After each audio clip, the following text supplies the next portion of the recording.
Yeah, sure. I can go first, and then Destiny can add whatever he feels I missed. So we've done this debate before, and I actually did a bit of research since the last debate. And it turns out that a lot of stuff that the Crucible argues isn't actually true. Bum, bum, bum, bum, bum. The big claim they make is married people are happier. The science behind this is kind of misleading. First of all, the big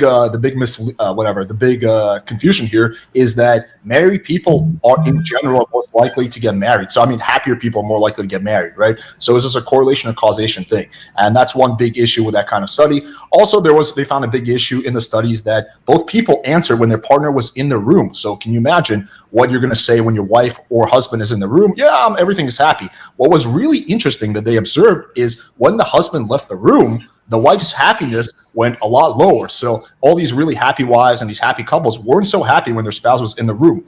And lastly, there's some evidence that single women might be happier than married women. You combine that with the fact that 50% of marriages end divorce, and it's far, far from certain that marriage is going to make you happier. The other big thing they talk about is STD risk. Well, you don't want to get STDs. According to a study, there's actually no difference in STD risk between monogamous and non-monogamous couples because monogamous couples are less likely to use condoms or get tested. It's also pretty ironic for Andrew to use this argument as he chain smokes cigarettes. Sorry. And so what we're left with is just virtue signaling and scare tactics. Even though both of us had premarital sex, you shouldn't do it. With a massive incel epidemic we have going on and many men committing suicide at alarming rates, the last thing we should be doing is shaming men into doing something that is literally every single person on this panel has done. I don't know why I'm stuttering today, but anyway, you get the gist of it. It's cool. I stutter too, Alex. You're all good. Destiny, you can go next. I mean, what can I say that hasn't already been said? Alex hit the nail right on the head with every statement that he made. Usually when people cite these studies about family happiness, I feel like they're usually they're not looking at all of the factors involved. Just because somebody is more likely to get divorced or not likely to get divorced doesn't necessarily mean the marriage is better. And then off the back of that, something that I will say is I think sexual compatibility is an important part of a relationship. The idea of entering some kind of lifelong commitment or huge relationship where you haven't actually tested any of the sexual compatibility yet, I think is ill-advised. And I think most people that have long-term relationships would agree with that. So that's the only thing I'll add to that. Perfect. A record 30-second opening statement from the king of the internet. Very good.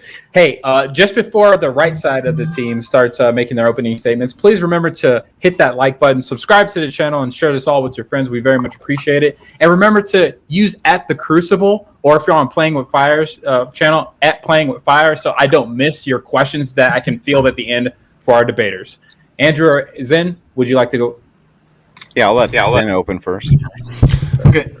Yeah, like Alex said, this is like our third or fourth round on the same topic, relatively speaking.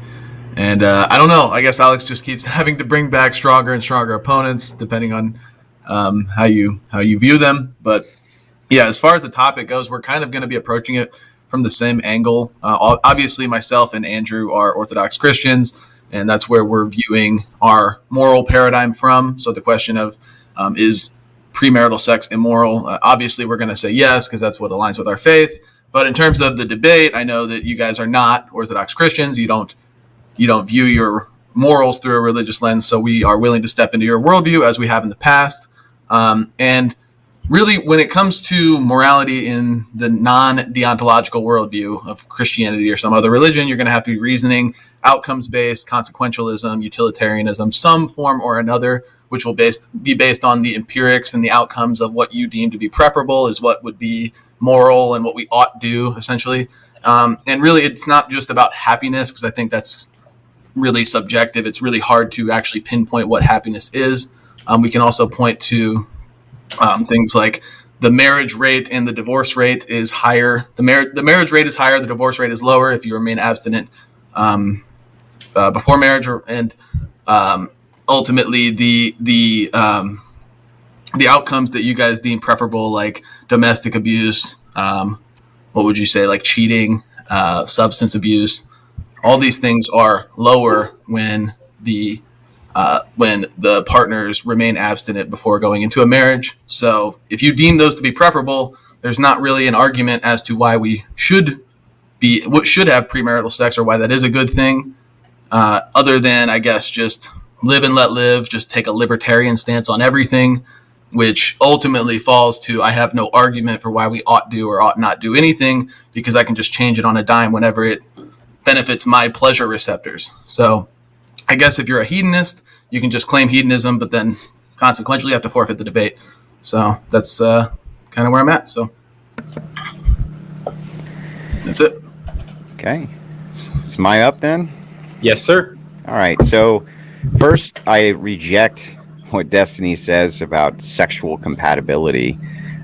He would have to expound on what that means. It's very important that you know that you're sexually compatible with a woman before you marry the woman. I don't even know what the hell that means.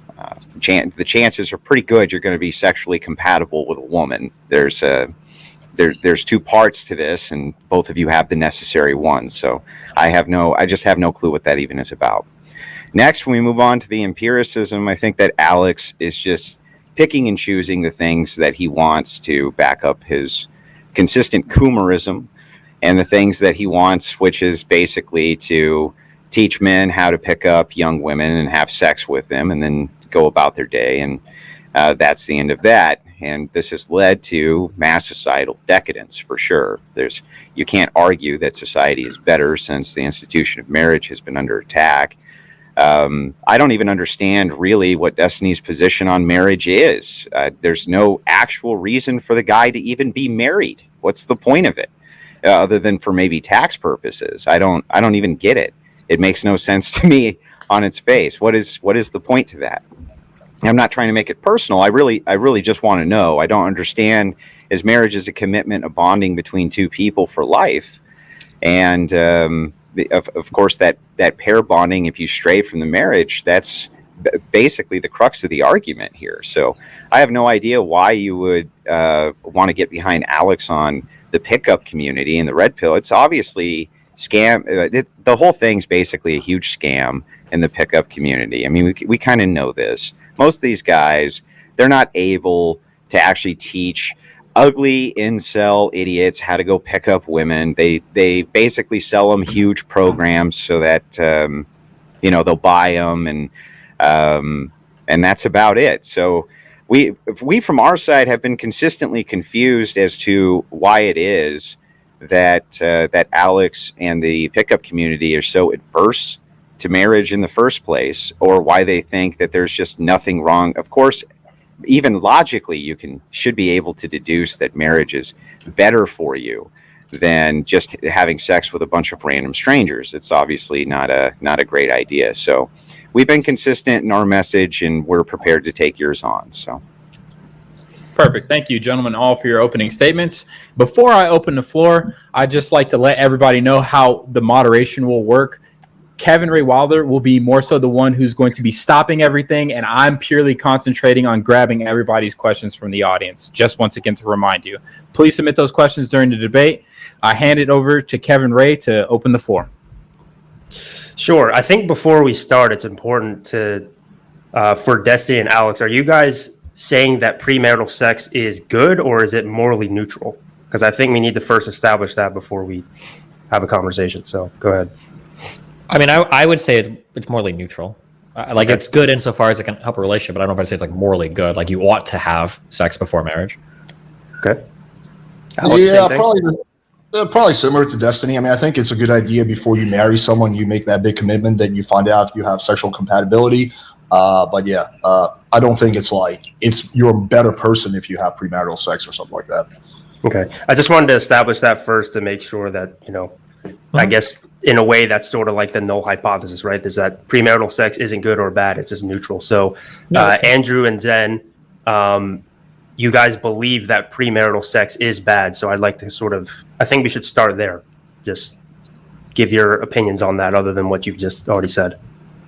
I mean, we already gave our opinions on it. So if the claim from the other side is just essentially to say we don't have any preference on it one way or another, then what would they be adverse to our ought claim for? Do they even care? I mean, is that something your side even cares about, that we think that it was better for society as a whole in general? Well, real quick, so if you say we have no preference, we didn't state we didn't have a preference. If you mean more specifically that we don't have a moral preference, neutrality is a moral preference. If you're asserting that you believe something is good, then usually you are also simultaneously asserting that the opposite of that is bad. And if we're asserting that something is neutral, then we would obviously contest the opposite of good, which is bad. So when you say we don't have a preference, we do have a preference, specifically a moral preference, and that moral preference is one that is neutral, which would resist your negative claim towards doing it. Yeah. I'm hearing a little bit of echo. I'm sorry. I don't know who it's coming off of. I didn't hear any. Okay. But I'll kind of put it like this. I think yoga is neutral. I don't think everyone should do yoga. But if someone was going around saying, don't do yoga, yoga is so bad, I would take an issue with that position, because I'm like, there's nothing wrong with people doing yoga. In fact, there might be some benefits to people doing it. But if we can take something that is identifiably negative for the family unit or the strength of a marriage versus something that is identifiably positive for the family unit and the strength of a marriage, we would prefer the positive, right? I mean, tautologically, we'd prefer positives over negatives. We would just have to show that those things that are positive are indeed positive, and those things that are negative are indeed negative. And then we would have to demonstrate that there's a causal link between the negatives. So, for instance, one of the big claims that is often made is that it leads to higher rates of divorce. And it's just taken like de facto that divorce is bad. But that's not true. Not all divorce is bad. Some divorce is incredibly good. Some marriage is incredibly bad. So we would have to dig into that a little bit to find out what we mean when we say good or bad. Yeah, so our position on that's pretty simple too. We don't claim that all divorce is bad. Obviously, there's a lot of reasons why a divorce should be granted. One of them would be infidelity. Another one might be spousal abuse. These have always been traditional claims inside the church that you would be granted a divorce for. They've also been claims even before no-fault divorce that you could get granted a divorce for. That no-fault divorce in and of itself has led to this problem, I think, of women being able to just kind of willy-nilly decide that they want a man of greater status or whatever and get a divorce. There's almost no penalty and the courts favor them. Would you guys disagree that that's true? None of that is relevant to what we're arguing. We're just trying to clarify our position here. So, well, the positions we're talking about is whether or not premarital sex is good or bad. Whether or not some people are getting divorced to man upgrade. That's okay. Well, then, but why did you bring up divorce then? Well, that was divorce, you, not because me. Zen Shapiro in the intro brought up divorce as though that was a key performance indicator to being good or bad. He's like, more divorce means more bad, and longer marriage means more good. And I would contest that. I'd say there's probably some cases where divorce is good, and there's some cases where divorce is bad. But just going by that figure alone is not. But we can generally point to and say that more divorce societal wide, is unideal. We want a family. We want a society that has a strong, intact family unit that isn't just getting divorced left and right in 50% of marriages, right? No, I would reject that. That needs to be shown. So, for instance, a society with 5% divorce might be better than a society with 1% divorce. It might be the case that the 5% that do divorce are divorcing from marriages that would otherwise lead to negative outcomes, maybe more abusive households for children, maybe children created that are being subject to negative conditions. But divorce or marriage, neither of those on their face are positive or negative. You would need to make an additional argument to substantiate that, saying that a society that marriage is good for society, like more people getting married is actually good for society and staying married. You don't think that? Asking me if more people getting married is good is a fundamentally different question than asking me if all marriage is good. We're not asking if all marriage is good. No, but you're implying it by saying that more marriage is good. No, we're not implying it either. Okay, I'll follow if you want. So yes, more people getting married is probably good. And staying married, particularly. Is probably good, but not in all cases. Like just generally, not always, but generally speaking, like BPF pointed out, there are exceptions here where it's justified to get divorced and whatnot. But even though that was irrelevant somehow. I want to actually ask you sexual compatibility, because it seems like Andrew doesn't know what sexual compatibility is. So maybe we could explain to him. Do you really not know what it means, or are we just being obtuse? No, I really don't know what you mean by it. What does that mean, okay. Sexual incompatibility? Have you ever had sex with a girl who was into something totally different than you? I don't like what. I don't know, dude. I don't hide in your bedroom, but where you did not have a good sexual experience because she was into something totally different than you. Let's keep it really simple. Let's just say libido. Somebody wants to have sex 1 time a week. Somebody wants to have sex 7 times a week. Something like a mismatch like that. Okay. So you think that you have to test the waters beforehand, even though we know that women could just lie, right? They could be like, no, my libido is really high, and then post-marriage go, no, not really though. We were just kidding. Well, you can find out. And now you're married and you're fucked, right? So it's like that seems like a failure of an argument to me, to just be like, well, because they're letting you have sex with them pre-marriage, that you're still going to have the same libido rates. it's just silly to me. Well, let's start off with this. Do you now understand what sexual compatibility is? Well, no, I don't know what you mean by it. I think it's a very broad term. Yeah, I would have to agree. People who are sexually compatible, they have the same. They're into the same shit. They have similar sex drives. They have good sexual chemistry. Like, I don't know how you don't know what that is. Well, I don't know how you don't know what that is. Isn't an argument. I don't know what you mean by it. I just want to know what you mean by it. More fundamental. Is there a difference to you between good sex and bad sex? Yeah. Okay, so insofar as sexual compatibility is defined as you being more likely to have good sex than bad sex with somebody, would you accept that as a definition for sexual compatibility? Certainly, if that's what you mean by it, we can accept that as being your definition of it. Okay. Why is that fundamentally important to marriage, though? Unless you think that men are only getting married for the purposes of having good sex. Well, don't you think sex is an important part of marriage? I do think it's an important part of marriage, but I think that the metric for what good sex is kind of different for everybody and still pretty broad. We'll accept your definition, but that doesn't mean we agree that that having good sex is somehow the foundation or the pivot point for marriage. There's people who seem to be in happy marriages who have no sex. Right? Well, first of all, I would argue that those are not happy marriages and are divorces waiting to happen. But second of all, okay, so you did say divorce is bad, though. You agree that divorce is bad? You do agree to that, Alex? No, it depends. Yeah, that's what it sounded like to me. Divorce was waiting to happen was stated in a derogatory way. That's why I'm asking. Well, the divorce here would be bad, but the idea would be that divorce is avoidable if you would have had premarital sex. You could have avoided. I don't know how you're actually going to be able to argue that, though. Yeah, I can't wait. That's literally what I'm trying to do right now. Okay, so you acknowledge that sex is a key part of a marriage, right? So don't you think it's important to find out if you guys are into the same shit, if you guys have that sexual compatibility before you make the biggest decision of your life?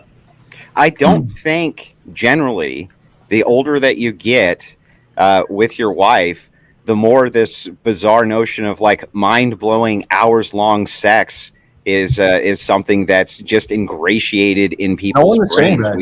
We live very busy lives. You know what I mean? There's also, have you ever heard like afternoon delight, right? You just go home, tear one off real quick and leave. That's not like the utilitarian version of sex. You just roll in, pound it real quick, go out the door, that kind of thing. Like I don't know what you mean by these broad terms is all I'm saying. We want to be as charitable to your definition of what these things are as we possibly can be, though. We do. But you did just say that you think sex is a key part of a marriage. I think that sex is an important part, especially for men. I think that that's true. Okay. So But the thing is that said, that doesn't mean that doing fetishized shit and things like that, that's necessarily argument. No one is saying that. Either way, I think we could safely say that not getting divorced is either at the same level or even more prioritized for men than just having good sex. Because this is not off track. Getting divorced is literally life ruining. Having a few bad experiences in bed, which ultimately you're going to figure it out if you're married to the person. Yeah, but bad sex might lead to divorce. Okay, but we don't have any empirics to justify that. Yeah. Are people mass reporting that they're leaving and having divorces? Men are not reporting that they're initiating divorces because they're having bad sex. Do you not think that having like dead bedroom situations aren't things that can contribute to troubles in a marriage? They can. Okay, if they can contribute to troubles in a marriage can lead to people getting divorced, yeah? Can, but that doesn't mean that it's a large reason or a large factor for it. Okay.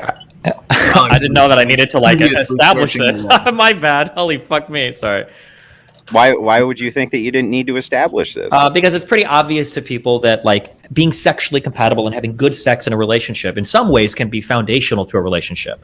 I mean, even in the Bible, they would say that it's the way that a man and woman relate to each other sexually is like almost a God's gift to the family. Like it's a really important way that two people can relate to each other. That when that fundamental breakdown happens, when a man and a woman aren't having good sex in a relationship, that can lead downstream to a whole bunch of other issues as well, where people feel neglected, they feel not taken care of, et cetera, et cetera, et cetera. And these things can compound into a whole bunch of other relationship problems. But the issue is unlike other aspects of a relationship, like conversation or going out and doing hobbies, et cetera, you kind of have to do you kind of have to have sex to figure out if you are sexually compatible before a relationship begins. Why do you have to have sex? Because you don't know what it's like. Sexually compatible. What are you Because talking you don't know, about? That doesn't even make sense. What are you talking about?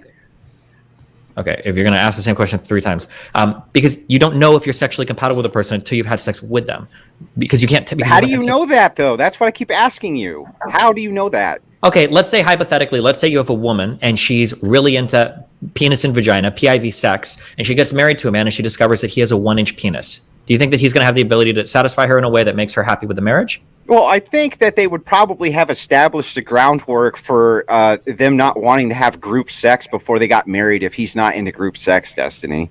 But them actually coming together and having sexual... Really quickly. I need to call 911 because I just had a stroke, or what do you think I just said?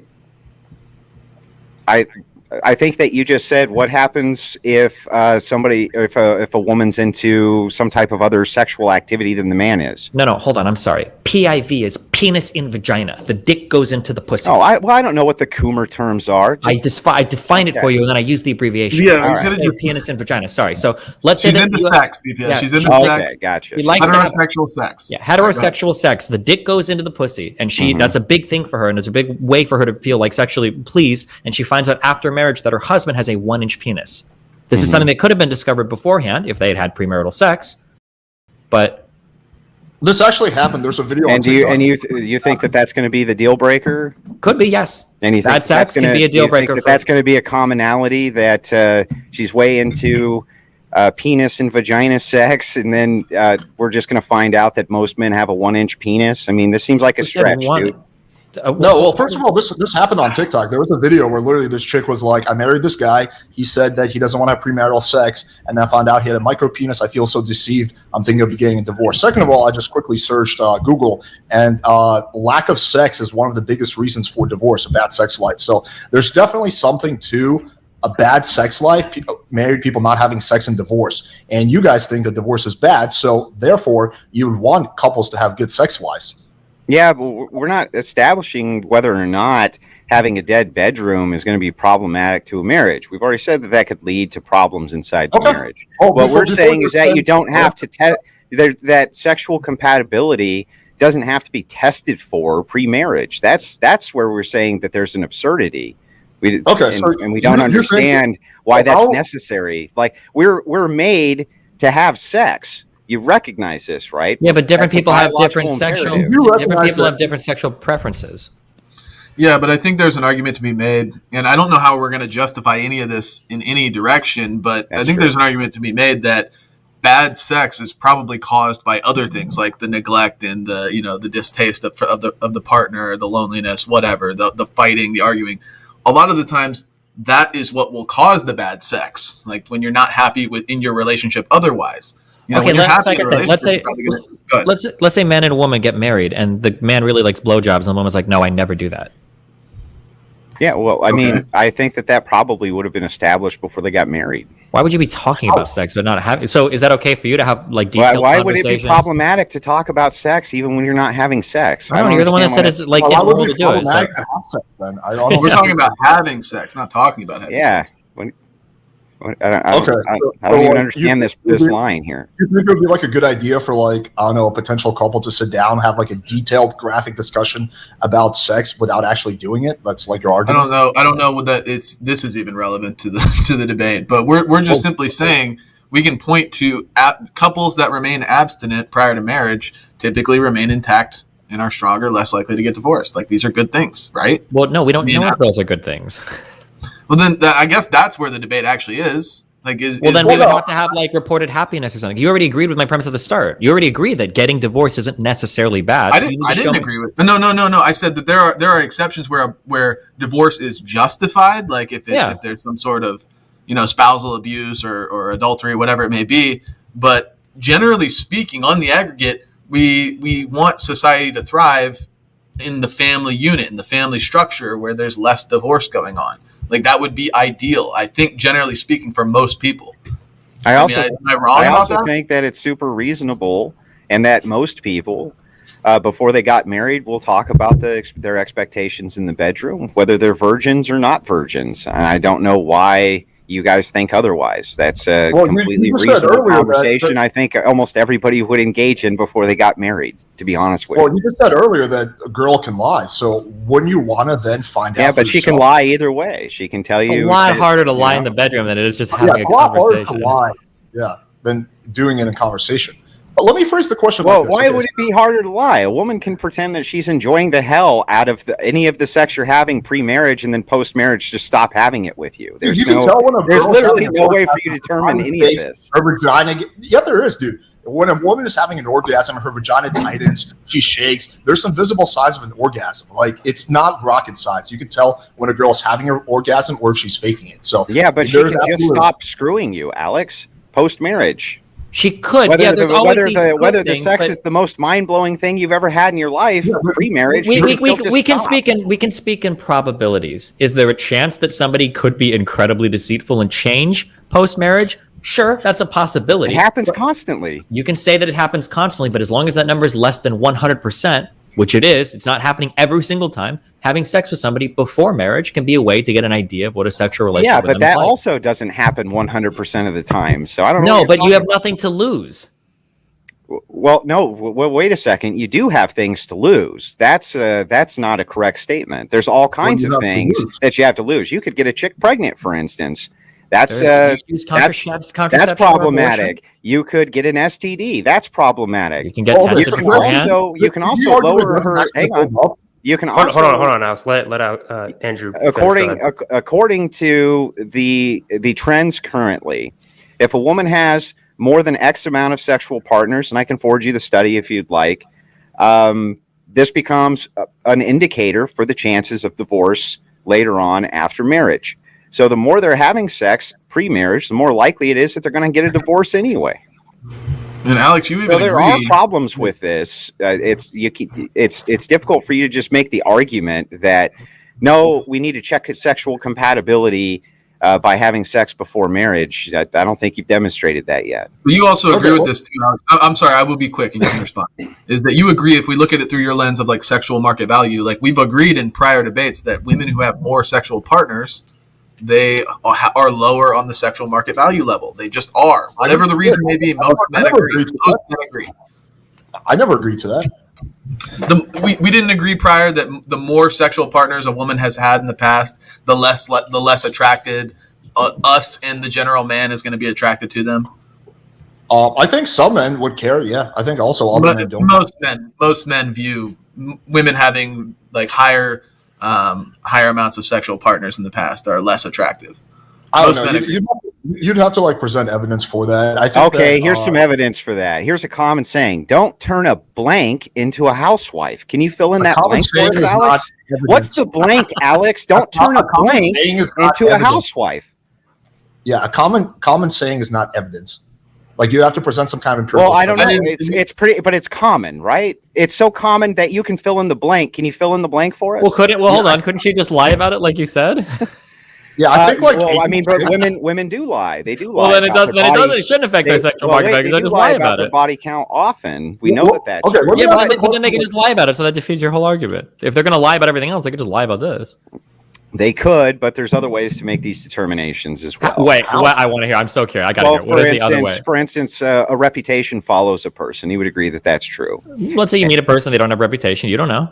No, I mean, that's true. You don't know, but you generally have their family, you have their friends, you have their community that you're dealing with, especially if you're going to be marrying this person. I think that you can determine whether or not they have a reputation for these things fairly easily. I don't know about that. We're hoping for a reputation that is public and I think like nowadays the way most why would it need to be public? All you would need to do is talk to their social circle, their families, their friends, things like this. Women are social animals. You're gonna like grill her friends on how many sexual partners she has. I think her friends are gonna be loyal to her. They could all lie. They could all be lying to you, BPF. You hear that's that? true. Like, we don't need to play the games. Like seriously, like just like for the sake of argument. Hang on, just for the sake of argument. For the sake of argument, it's like if a dude meets a girl and let's say he doesn't know her, and then he finds out, a few months down the line that she truthfully has had 50 sexual partners in the past. The guy's going to be a little bit turned off by that. He's going to be like, whoa, I didn't know that. Holy shit. Or like, let's say he finds out on the first date. Who cares? He's going to be like, whoa. Assuming she's not lying, assuming that is truly the case, most men are gonna be turned away by that. They're gonna be turned off by that. Not all, but most. They're gonna be like, whoa, that's just somewhat of a red flag for most men. So I think some men will, but I don't know if it's most men. I think it's really, really easy for any girl in the sexual marketplace to have a guy lined out the door of guys who are down to date her, marry her. So I don't think it's going to matter for the girl's dating success. Like a chick who's like even semi-attractive, even if she has a 300 body count, she can still very easily lock a guy down. That's just the reality of the dating marketplace. Yeah, I'm sure there are some guys that will care. I don't know if it's most guys, though. I don't know, honestly. You'd have to like show that to me. But going back to what I was saying, so that doesn't faze you, Alex, at all? Like if a chick's like, yeah, I fucked 100 guys last night in one night, would that bother you at all? I mean, I don't understand how my sexual preference play into this, but I'll answer the question. I've talked about this publicly. For me, it's more about like is the number reasonable or not. So if the girl's like 18 and her number is like 30, that's probably a lot. But if she's like 30 and her number is 30, then that's probably more or less decent. So if a chick did tell you that she just like had a train run on her the night before, that wouldn't give you. But she showered, right, Alex? So it's good. It's okay. It's fine. You're cool with it because she took a nice shower. Are we talking about for dating? Are we talking about for dating or for sex? Even for sex. Yeah. Either one, dude. Either one's fine. Well, these are two different things, guys. Oh my god! Yeah. What the fuck? Are they? We were. I'm stunned. They're two different things. We didn't know that. We're just saying. Asking, like, would this be a qualifier for dating or for sex? The qualifications for what is dating and what is sex are going to be way different, especially for men. Like, yeah, okay, but either way, you literally just gave us the quote earlier. Don't turn a hoe into a housewife or whatever. That's by definition right there. There's a different qualification for dating and for sex. Well, right. My overarching point here to ask Alex is that he says that he thinks that most men don't have an aversion to a woman having a lot of sexual partners, and well, yeah, you said you don't think it's true for most men. I don't know. You don't know. I know my ears didn't. But do you? Alex? Do you have an aversion to that? Do I have an aversion? Depends on what we're talking about. For dating, for sex, what the number is, how well I know the girl. There's a lot of factors. Okay. But anyway, going back to what I want to ask. Okay, just indulge me in this hypothetical. Zen and Andrew, have any of you guys ever had really bad sex? Sure. Okay. Andrew? Yeah. No, I don't think I've ever had really bad sex. No. Okay. Well, I guess you're a stud. All right, Zen, for you. I mean, I'm trying to be honest. I can't. It's either like the most bad faith answer in the world, or it's like the saddest answer in the world. And I'm trying to figure out. Yeah, I don't think that I can recall a time where I had bad sex. Every guy must have had bad sex. But okay, Zen, can you imagine marrying that girl that you had bad sex with and that being your sex life for the rest of your life? Well, I don't. Well, this is the thing. Like, just because you've had bad sex with a girl like one time, and I'm not claiming like to be the sinless, perfect model citizen who's never had a one night stand, but I would imagine that in those scenarios where they've been bad sex, because it's like, I don't know, you're drunk or you're just like you don't know each other very well or what you guys like. That doesn't mean you can't fix it in the future. Like if you do begin dating or I would prefer get married and then figure out your sex life. Like I said, eventually if you guys are communicative, you guys communicate with each other, you can figure out how to improve your sex life so that it's pleasurable for both of you. Because I don't think standalone sex is just like with two people can just be inherently bad and it'll never be pleasurable. I think two people can figure it out. Do you think with that girl, just try to think back to that time with that girl you had bad sex with? I don't even know any specific. I'm sure it's happened. I don't know anything specifically, but I'm sure I've had bad sex before. So whatever. It doesn't need to be specific. Okay. What if you and the girl are into two totally different things? What if she likes to be choked, slapped, fucking called a dirty little slut, and you're super vanilla, and all you want to do is just have regular vanilla sex with the lights off? How are you going to fix that? Well, I would imagine like somebody coming from my worldview, we wouldn't really be into a girl who has those kind of preferences because a girl who's into that kind of thing probably isn't a Christian. He doesn't know about the Catholic Christian girl, man. I went to an all boys high school and had a lot of all girls high school next to me, my dude. Yeah, we're not big hats. We don't defend the fact that there's tons of Catholic degenerates. Okay. Yeah. Okay. True. But so wouldn't it make sense, logical sense, that if you want to avoid a girl who's into like super kinky shit, that you have sex with her so you find out?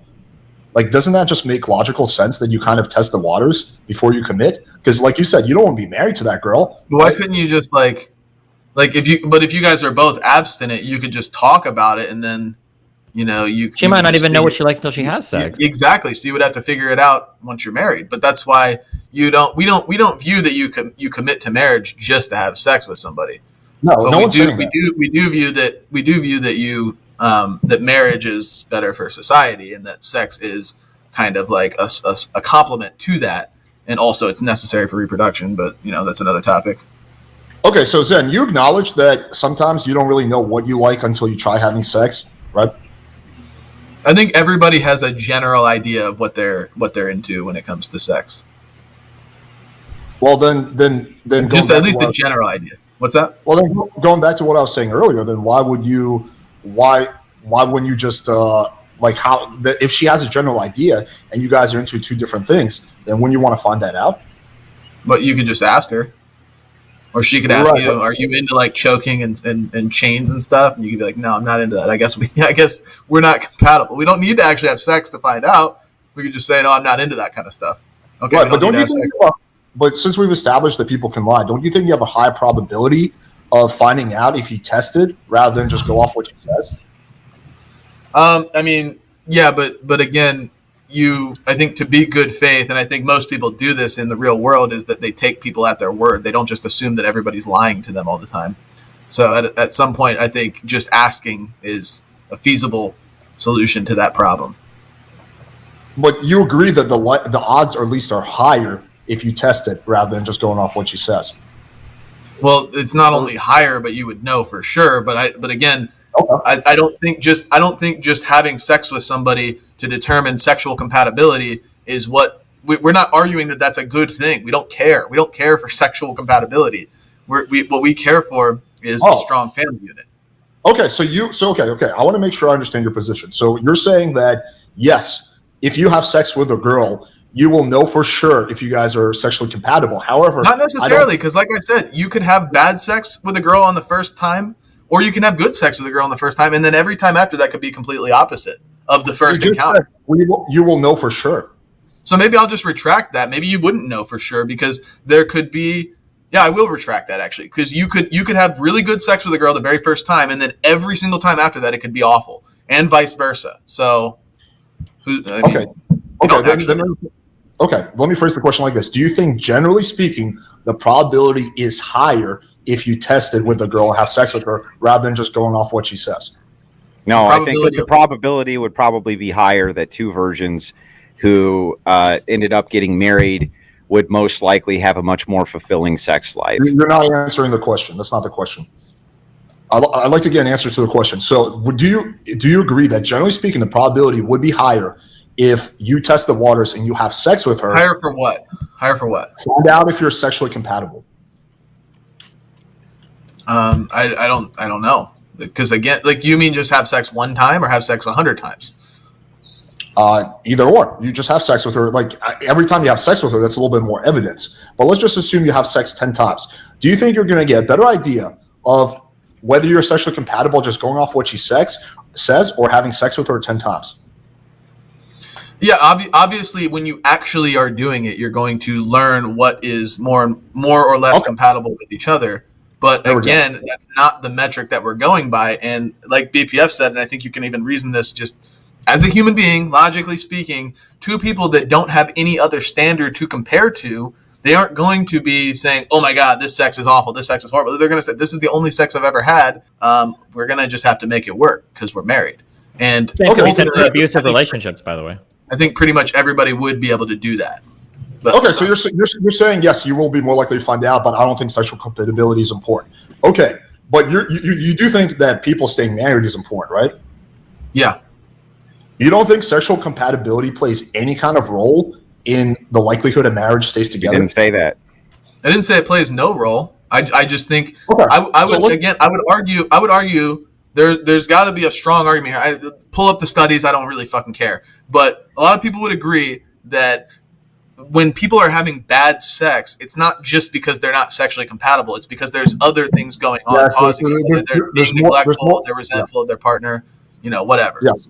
there's sometimes other factors, but let's just follow the logical train. I would say pretty much all the time there's other factors. Okay. But yeah, let's just follow the logical train here. We want marriages, or you guys want marriages to stay together. You acknowledge that sexual compatibility is at least part of a determining factor in marriages staying together, right? Mm-hmm. And the only way, and you're more likely to find out that you're sexually compatible by having sex before marriage. Yeah, that's the part we reject. Yeah, that one there. I think to word it properly. Well, to word it properly, I think it's that people who abstain until marriage, since they're not going to have a prior reference point, they're not going to be even thinking in the same paradigm that you are of like, oh my God, this sex sucks. This sex is bad. They're going to say, this is my only sexual partner that I've ever had, and I'm married to them, so we're going to make it work. And I think that they will become sexually compatible. Anybody that has sex with the same partner over a long period of time is eventually going to learn how to be compatible with them one way or another. Like you said earlier, like imagine a dude that's really into blowjobs and a girl will never do it. Well, if he wants to be with her and he's married to her, he's going to have to fucking deal with that. He's going to but then they're not actually increasing their sexual compatibility. They're just settling for a worse relationship. The same. They are increasing sexual compatibility because they're making a compromise. He's becoming more compatible with her, and I'm sure there's other areas where there is no compromise. He's just not getting something. He's just losing something. Well, that is a compromise. That's what a compromise is. I mean, sometimes you are just going to lose something with no gain in a marriage as part of a compromise. Compromise usually implies both sides are making some arrangement, but okay. Gentlemen, before you respond, just a brief intermission because we're at that 30-minute mark. Guys, DGG has 6,000 watching. Alex has 200 watching.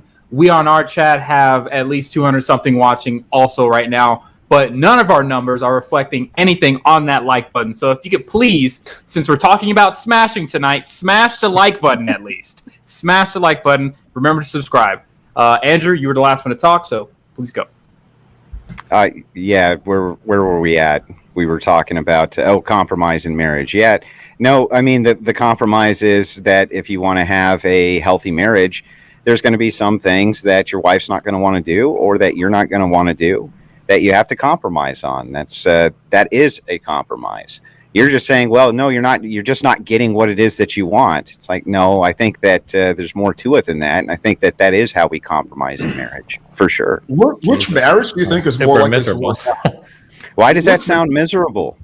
The idea of just like, oh, I'm just losing this thing forever, and I don't get anything for it. Like, wait, that's what do you mean you don't get anything for it? As in, you could have just found somebody that was more sexually compatible with you, and you wouldn't have to be just giving stuff up for free. Yeah, but I mean, like, what if you value really tasty food over that other thing, right? And then the other chick that you would have gone with, she'll give you the blowjob, but she won't make the tasty food. I mean, there's all kinds of other factors that are involved there that are important when you're compromising with. Yeah, I don't disagree, but I would want that to be on the table before you're making the decision. And you can do that before you're ever. You don't know how good somebody is at giving a blowjob, or how good somebody feels when you're having sex without doing it first. You just can't know that. But the thing is that you can't know that even after it's been done the one time before. You know more. First of all, you don't have to have sex with them just one time, but you will know that by having sexual experience with a person. Like, yeah, you can argue that you're more likely to know for sure by doing it. So you can't just go back and say you won't know either way.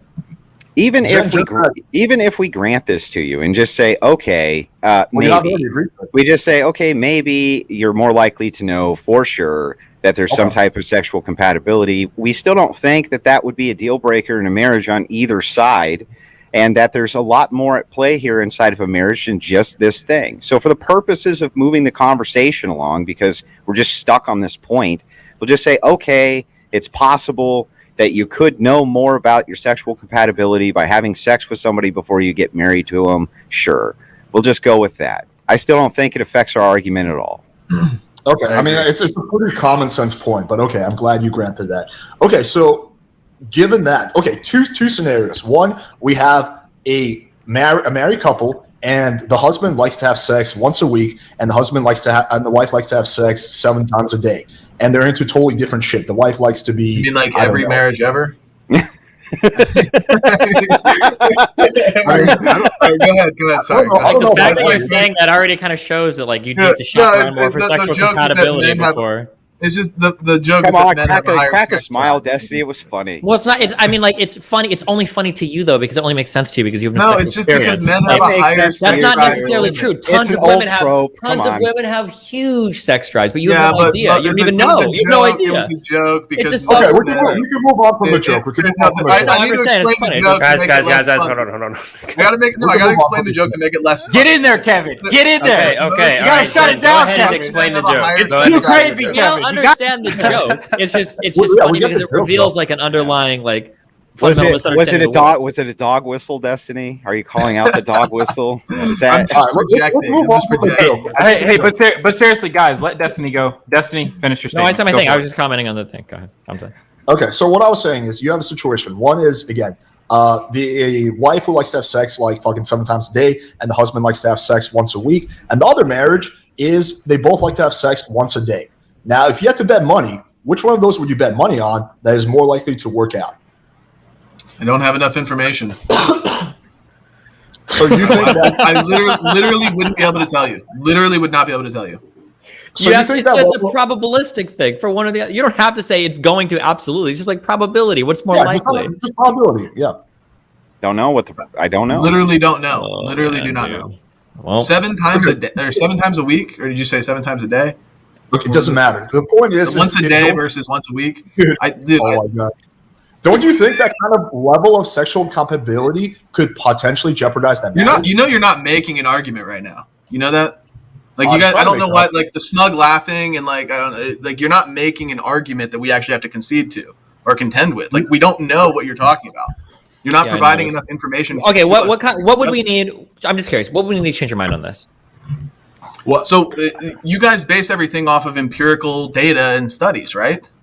So, some things I do, but some things I don't. Like if Okay, somebody were to yeah. ask me, like, is an air conditioner going to make your life better if you live in Austin, Texas? I don't know if I could give you a study on that. I don't even know what kind of research I would look for, but I would assume, yeah, the answer is obviously yes. But so when you ask me, like, would better sex make for a better relationship? The answer is obviously yes. But if you're challenging me on that, but I can try to find. He didn't say better sex. He just said more. He said sex once a week versus sex when once he a says, day. hold on, when he Talking says, about sexual when he's saying compatibility. more sex, he's saying a greater Okay. sexual compatibility. Having sex once a day implies higher sexual compatibility than once a week. It generally implies that. But yeah, but like I'm curious, what kind of data would you need to see? If I could show you, for instance, because Well, I can. we're looking for societal-wide prescriptions here. So what we're saying, what our position is, if I can show you data that shows that like 20% of marriages end because of sexual incompatibility or intimacy, physical intimacy issues, would something like that go to show, okay, well maybe that like sex before marriage could be a positive there and ending those divorces? Would that we be agree, okay? but we agree that sex is a valid part of marriage and is a necessary part of marriage. No, we're not talking. No one here is our- talking about sex. No one here is talking about sex. We're talking about sexual compatibility. Okay, so then you're going to show us empiricism about sexual compatibility or cold bed, and then What I are you just just- going to say that cold bed is a lack of sexual compatibility? By definition, generally, yes. If there's an unhappiness with the amount of sex happening on one side, that's a sexual What incompatibility. if they have mind-blowing sex? They're totally compatible, and they have mind-blowing sex, but one of them just decides to punish the other one by no longer having sex with them.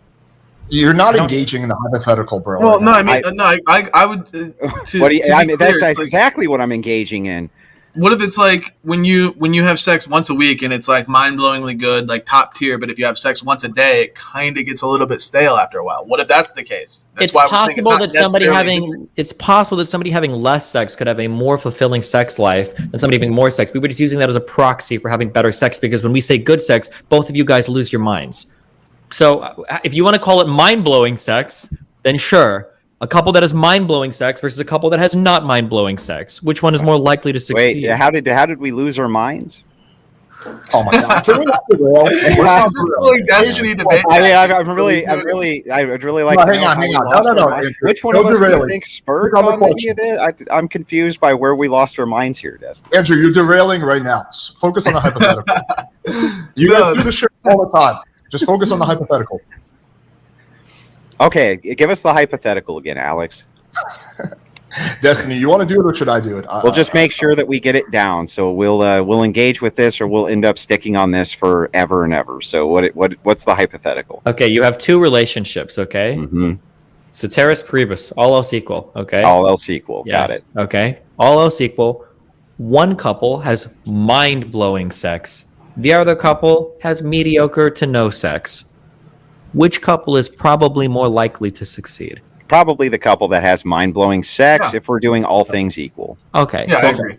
could we say then that But if all sexual things are not equal, just so you know. But for the if sexual hypothetical, we'll grant compatibility was something that we could test, wouldn't that be a good thing to test before getting into a relationship? it could be a good thing to test before getting into a relationship if all things were indeed equal. But all things are not indeed equal in the real world. And there's all kinds of consequences that come with it. Now, if you were to if you were to test it with an experiment like a machine and just, touch a person with the machine and know that they're sexually compatible, sure. But I think that there's a difference between that and having premarital sex with the consequences that come with that as well. Okay. So wait. Just real quick. I just want to, because we've actually somehow we've gotten somewhere in the argument.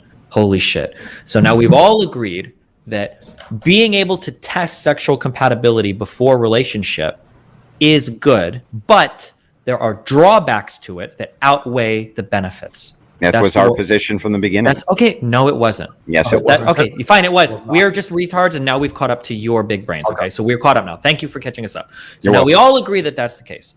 So now the next part of the argument is, let's look at the drawbacks, and let's see if these drawbacks are actually, first we have to see if they exist, then we have to see, are they actually drawbacks?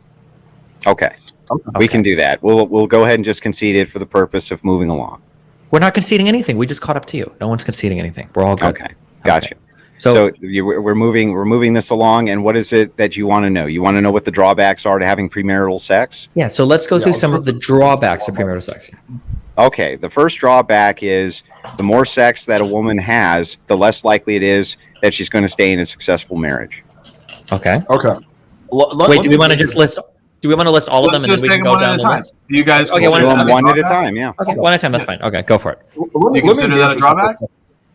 Okay, so I'm going to answer that. So let me engage with this. So do you think that, I want to first understand your position a little bit better. Do you think that, for example, if you you have two situations. One is you're going to marry this girl. Let's call her Anna. You're going to marry Anna. In one scenario, you have sex with her after marriage.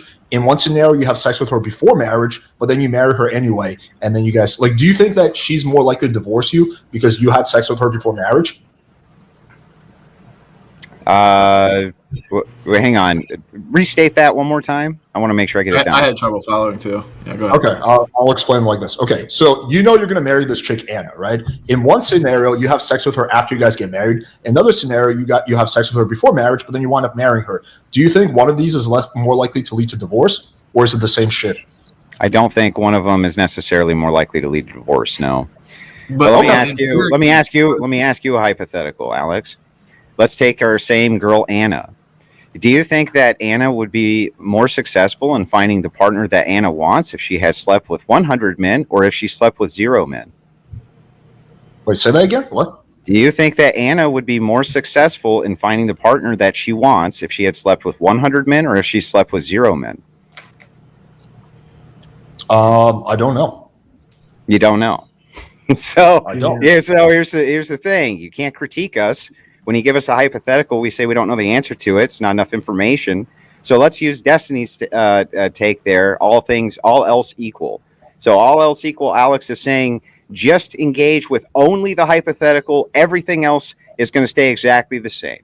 Do you think in that hypothetical, where all things are equal, that the woman with a 0 body count is going to be more successful in finding the partner that she wants than a woman with 100 body count? Are we talking about in staying married with that partner and having in finding her soulmate, getting married, and staying married? Yeah, that's what he means generally. I think on average, a girl with a lower body count will probably be more likely to stay married. Yeah, I would probably say that. Yeah. Thanks, Alex. We appreciate that. What do you think? Here's a question. I'll answer this. What about a woman that's dated 100 men but never had sex versus a woman that's only dated 1 man and then gotten married, but there's still no premarital sex? Yeah, I still think that their odds are more successful. Didn't ask. What I'm asking is a woman that's been in 100 relationships before finding the one and getting married versus a woman that's only been in 1 relationship. Oh, probably the woman who's been in 100 relationships would be able to successfully navigate that better. In fact, that's a thing that's advocated for. We advocate that women should date, just not have sex. Same thing with men. You should be able to date, but not have sex. Don't have sex, wait until marriage. We're just saying that that's more successful as a strategy society-wide. It leads to better outcomes for everybody. Why would dating around before picking the one help you have a higher success in a relationship? Well, because it expands your pool necessarily of men that are potential suitors for you. Why doesn't this exact same argument carry over to the sexual argument? Well, it might if your partner hadn't admitted that if you have a higher body count, you're less likely to be successful finding the man that you want. Whereas if you have a low body count and you're just dating multiple men, that's very, very common for women to do. It doesn't reflect negative on their sexual marketplace value at all. You would expect that a woman who's very attractive with a very low body count would have a lot of suitors, in fact. I mean, it sounds like at this point, what you're really advocating for is the woman, in this sense, should really just be lying about her body count. That's the optimal sexual strategy. She should be. No, that's not what I'm advocating for. And well, hold on. That's not what you're advocating. I'm sorry.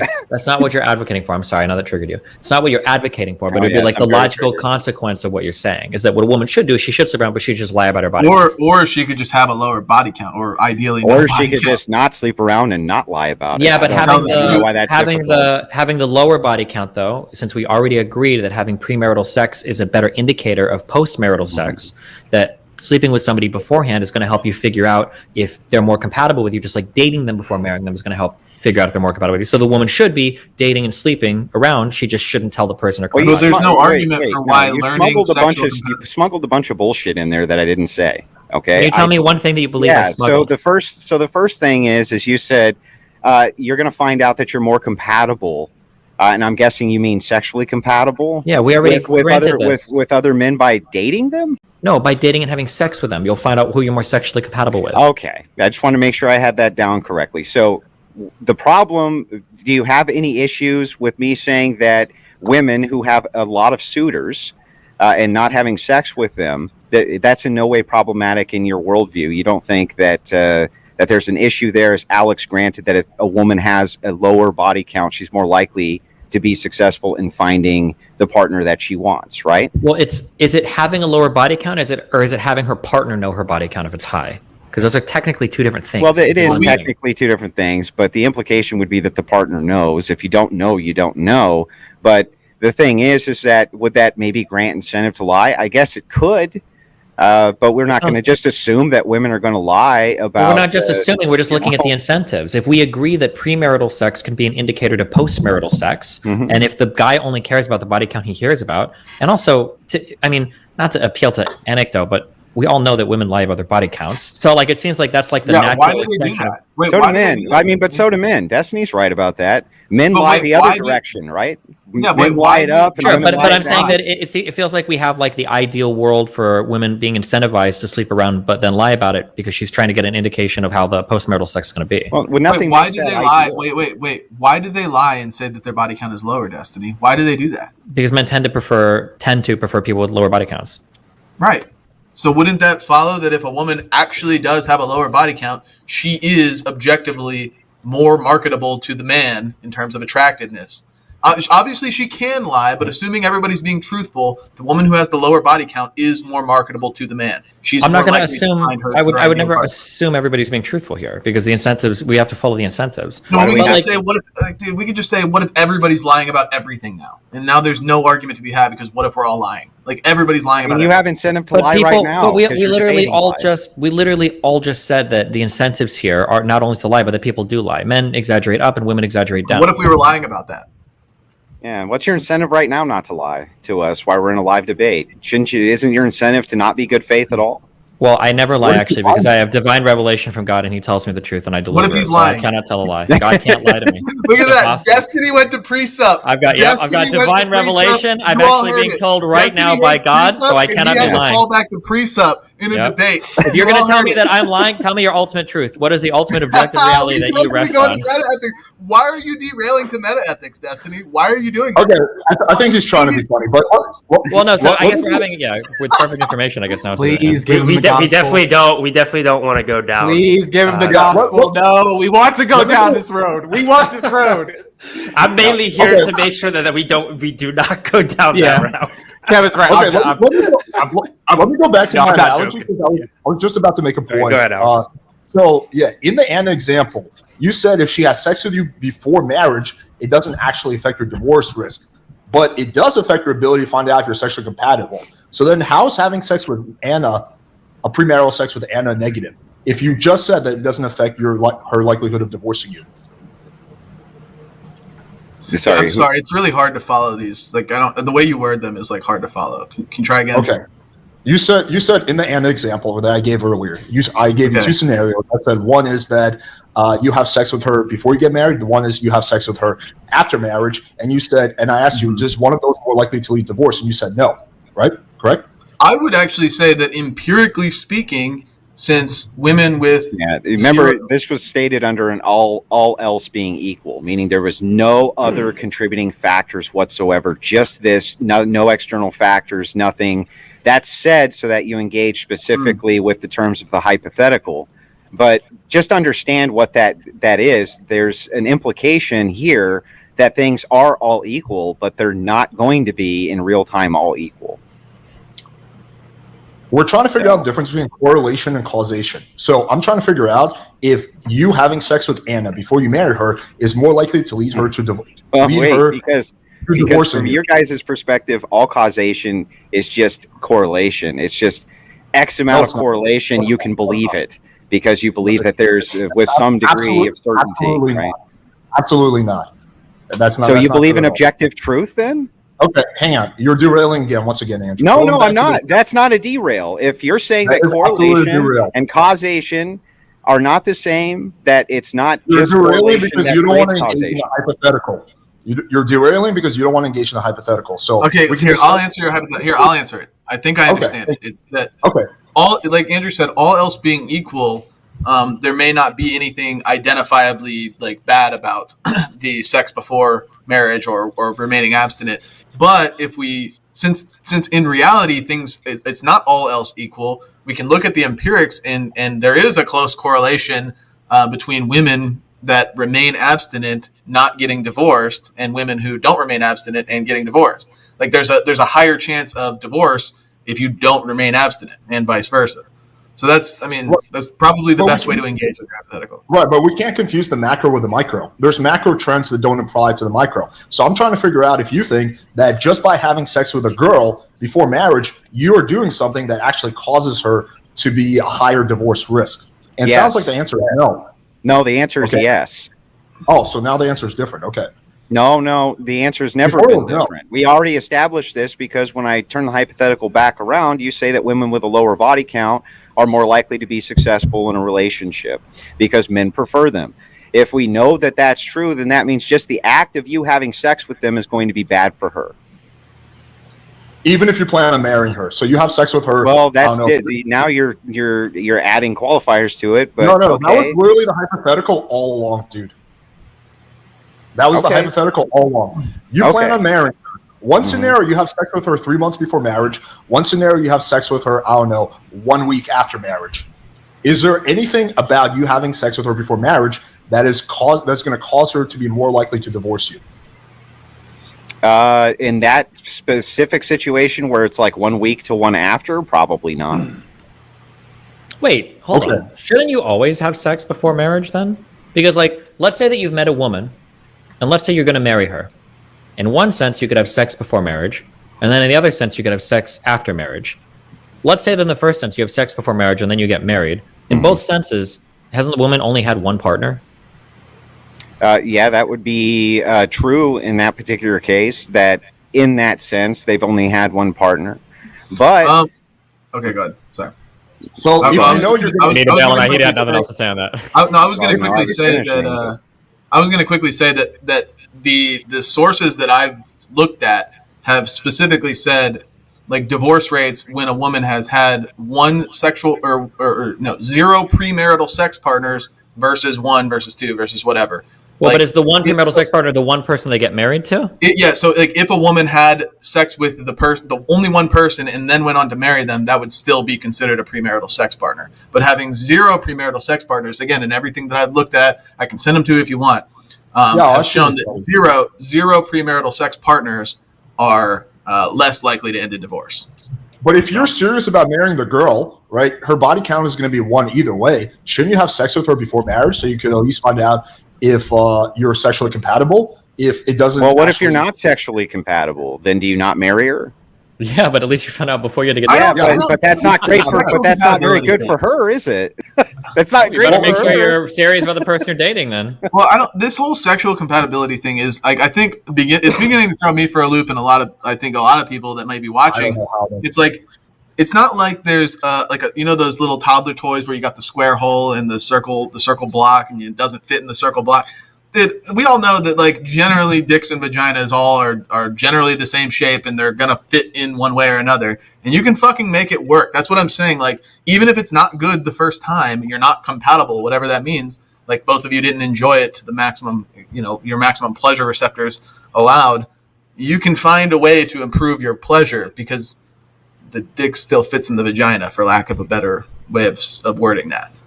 Like you can find a way to make it work. Sometimes the dick literally does not fit in the vagina, but okay, generally speaking, yes, it fits. But if you have a couple that's extremely sexually incompatible, that is way more likely to lead to issues and divorce. Like if you have a wife who likes to get fucked 7 times a day and be choked out, and you have a husband who's super vanilla and has a low sex drive, that relationship, that marriage is destined for disaster. Yeah, if there's a little bit of a difference, you can find a middle ground. These are all outliers, though, dude. Come on. This is not how it operates in real time. And I mean, are you disputing that? Do you think that in real time, what we're dealing with on average is a bunch of really horny women and their husbands are at home and just... They just refuse to fuck their wife. I mean, what do you think is going on here, Alex? Dude, I literally had a situation. That's not what's happening, man.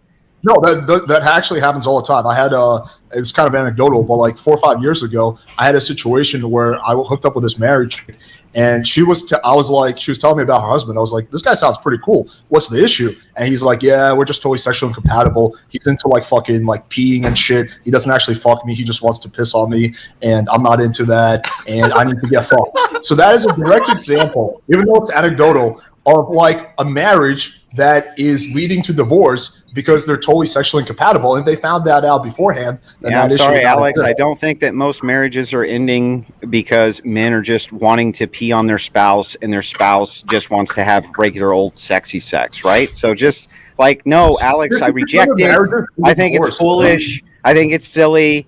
No. No. So you think it's silly that marriages end in divorce because of sexual incompatibility? Even though I think it's the number 30. No, I didn't say that, Alex. I didn't say that marriages can't end in divorce because sex stops happening, right? Yeah, I mean, I don't know if you're like, again, this is what I've been saying the whole time. I don't know if you're actually able to justify this argument based on any empirics, dude. Like, I don't and just for like your hypothetical earlier, it's like, well, what's better? Sex once a day or sex once a week? Like, what if it's the case that the sex once a week, and this would not be all else equal, is because the man is working 6 days a week and he only has 1 day available where he can have sex, but they have a really good relationship, otherwise because he's able to provide. But then the 7 times a week example is because the husband's unemployed and he's available. That wasn't the hypothetical. I never said what is better. I was just asking if you have this massive sexual incompatibility because one person likes to have sex 7 times a day and one person likes to have sex once a week, then there is going to be a big issue in how that relationship is less likely to work out than one where people are sexually compatible. That was the point. I wasn't trying to make a point about how one is better, one is worse, but you acknowledge that sexual incompatibility, people being not sexually compatible leads to divorce and leads to marriages ending. So I don't know why you're like trying to like trivialize. I don't think I conceded that. I think I actually argued the other way, that sexual compatibility is often due to other issues in the relationship, like resent, like jealousy, like whatever. Maybe like what if they have so. You just acknowledged this like 2 minutes ago. Like I don't know how many times. No, I don't think I ever conceded that. Okay, so you think sexual compatibility makes zero difference? I think it's such a broad, dude. I think it's such a broad and subjective term that we can't actually pinpoint how this would transition to like morals or like what is good, what is ideal, like sexual compatibility. Like, I mean, how do we actually make an argument based off sexual compatibility when everybody's got a different definition of what that means? You know? True. Like, dude, I don't know if you're being perfectly purposely obtuse or you're just like being serious right now. I don't know, but like, dude, I'm not. I'm telling you, like sexual compatibility to one person would be totally different to another person. Like, who knows what that? That's the whole point of having sex before marriage. Sorry. The whole point. It doesn't. You can be into this. Yeah. Just 1 second. We've reached another 30-minute intermission where I have to say you can reach a moment where you can be compatible with all of our channels here and just hit that like button just one time for me. I don't want you to get a high count. You don't have to do it multiple times. Just one time. Gentlemen, I want to ask right now, does everybody have an iron bladder here, or do you want to take a bathroom break? Sign me up. I'll be back. Okay, cool. All right. Andrew, do you want to take that as a chance to go? Yeah. Okay. So back to where we're at with the sexual compatibility thing. Do you guys think that that's the key factor of a marriage? I think it's a deal breaker. It won't be the thing that makes a marriage, but it can absolutely be the thing that breaks a marriage. I didn't say it couldn't break it, but do you think that that's the only contributing factor? Or do you think that there's hundreds of contributing factors? There's tons of contributing factors. Yeah, the big one's money, right? Hold on. It's important to know your deal breakers. Like, there are things that you can be compatible on that are good, but they don't make the relationship. But if you're incompatible on them, then they're bad and they break it. So, for instance, having children. Two people that say that they're both willing to have children doesn't mean that the relationship is any better. But one person saying they want to have children and the other saying they absolutely don't is a deal breaker. I agree. Ruin the relationship. Bad sex, I would consider to be in that same category. Just because you're having good sex doesn't make the relationship. But if you're having bad sex, that can be a deal breaker for a relationship. It can destroy a relationship. And usually when you're talking bad sex, you usually just mean no sex, right? No, because bad sex could be a mismatch. But that's what's being reported when we have cold bed is no sex, not bad sex. No sex can result from a variety of reasons. The woman might have problems with her vagina that makes it hard for the guy to fuck her. The guy might have problems getting an erection that makes it hard for the guy to fuck her. They might prefer different amounts or lengths of sex. Sure. But what would you think the most common reason would be? The most common reason could be a wide variety of reasons. It could be what do you think it would be the primary reason? Don't you think the primary reason is that the woman just decides she doesn't want to have sex anymore? I don't think Isn't that what they're mostly reporting? I don't generally think that women just decide they don't want to have sex anymore. I think that women, especially in relationships, are generally pretty sexual creatures. They want to have sex, usually a lot of sex. I think that most people are like that. If sex isn't happening, then either one, there could be another problem in the relationship that needs to be addressed, right. Or two, they're not having the type of sex that they want because there's a huge sexual mismatch. Right. So the problem usually isn't sex. So the problem isn't usually sex. It's some other contributing factor, and that's our point. So the whole time we've been here banding about sexual compatibility and this silliness. We're talking about a broader prescription here that marriage is complex. We know that it's complex, but it still leads to better outcomes for people. We know that women are going to be able to get married more easily if they have a lower body count, and that those relationships in marriage are going to be more successful, and the children are going to be far healthier. They're going to be far better adjusted. They're going to be better educated. Everyone's going to even make more money. This is what the empiricism shows us societal-wide. And the concern about whether or not, you fuck her the week before marriage to determine whether or not you're sexually compatible or not, it's just kind of silly to us and kind of beside the point. Don't you think that no sex is good? It usually stems from having bad sex. Like, don't you think if the woman is having really bad sex, at some point she's going to be like, yeah, I'd rather just not do it? Okay, but one more time, Alex, right? Since you seem to be just fixated on the sexual aspect here, you recognize that there's far more to marriage than just the sex. And as Destiny was just saying, and I tend to agree with, and Zen agreed with this as well, that the reason that the sex stops is generally due to some other type of contributing factor inside of the marriage. Not because women aren't sexual creatures or men aren't sexual creatures, but there's some other contributing factor that's going on. And that's really what's breaking the marriage up. Not the sexual incompatibility, but some other contributing factor. Usually like money, right? That's not what that's a big said. one. you said there are other factors, but it could very well be sexual incompatibility. I don't want to like. It speak could be, but when we reason this out, we can determine pretty quickly that there could be other factors, but the chances are, if women are sexual creatures and they're in a marriage and they want to have lots of sex, if the sex stops, there's probably something besides sexual incompatibility that's causing that. How does the reason follow? Yeah, walk me through this. Well, okay, so do you think that the cold bed starts instantly, right at the beginning of the marriage, or do you think you have to be married for a while? If suddenly the mind-blowing sex just stops, don't you think that there's contributing factors to that are external of sex? The mind-blowing sex might never even start. That's the issue, right? Well, it may not, but if you're saying that women are very sexual creatures and they want to have sex in their marriage, and I agree that they probably likely do, then the cold bed, that's a contributing component inside of some external factor in the marriage. And we know what these external factors are because they're widely reported. The primary one being money being a big one. That's one of the largest contributing factors to why these marriages end. Most marriages are initiated, or most divorces are initiated by women.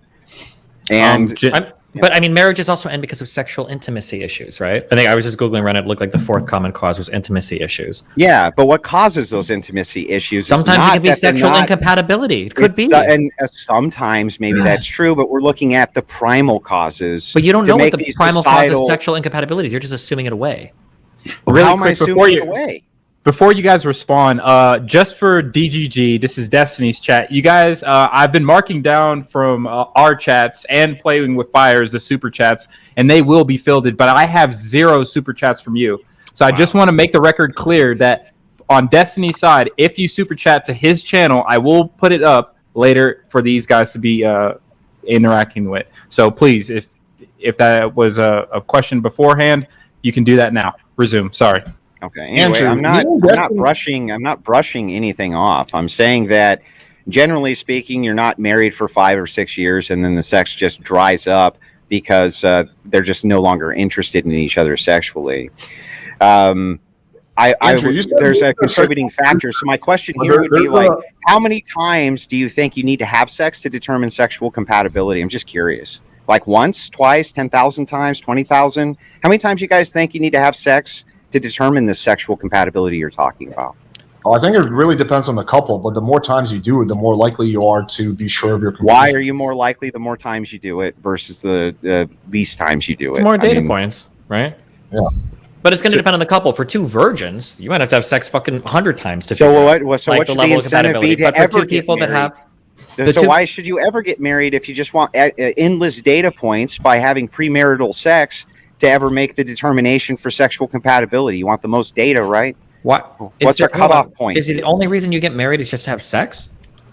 No, my whole point is it's not. But okay, you asked the question, what's the point in ever getting married? There's a certain level of sex you can have with somebody to figure out like an amount of sexual compatibility. If it's 2 like pretty experienced people, you can probably fuck 5 or 10 times and figure out like within that time frame whether or not you're very compatible or not. If it's people with very little experience, it might be more times. It just depends. Probably maybe 5 times or less to know if you're really compatible with somebody that has a lot of experience. It just depends. So you only need the 10 data points then? Why not 1,000 data points first? The graph is probably going to look like it asymptotically approaches some point. We're doing it 1 time is really big, 2 times is pretty big, 3 times is kind of big, and the difference between 999 and 1,000 is not going to be as big. So it's all. Which is why I gave you a specific number. You asked me, and I gave you. I said 5 to 10 times worth of experience. But maybe less than 5, and now you're running back to that. So yeah, but but you're not justifying it. You're just like making shit up as you go. I mean, like, if you want to write fanfics about having sex, if that's what you want, we can turn off the camera so you can take your dick out and start jerking off. If you want me to describe the encounters to you, like I don't know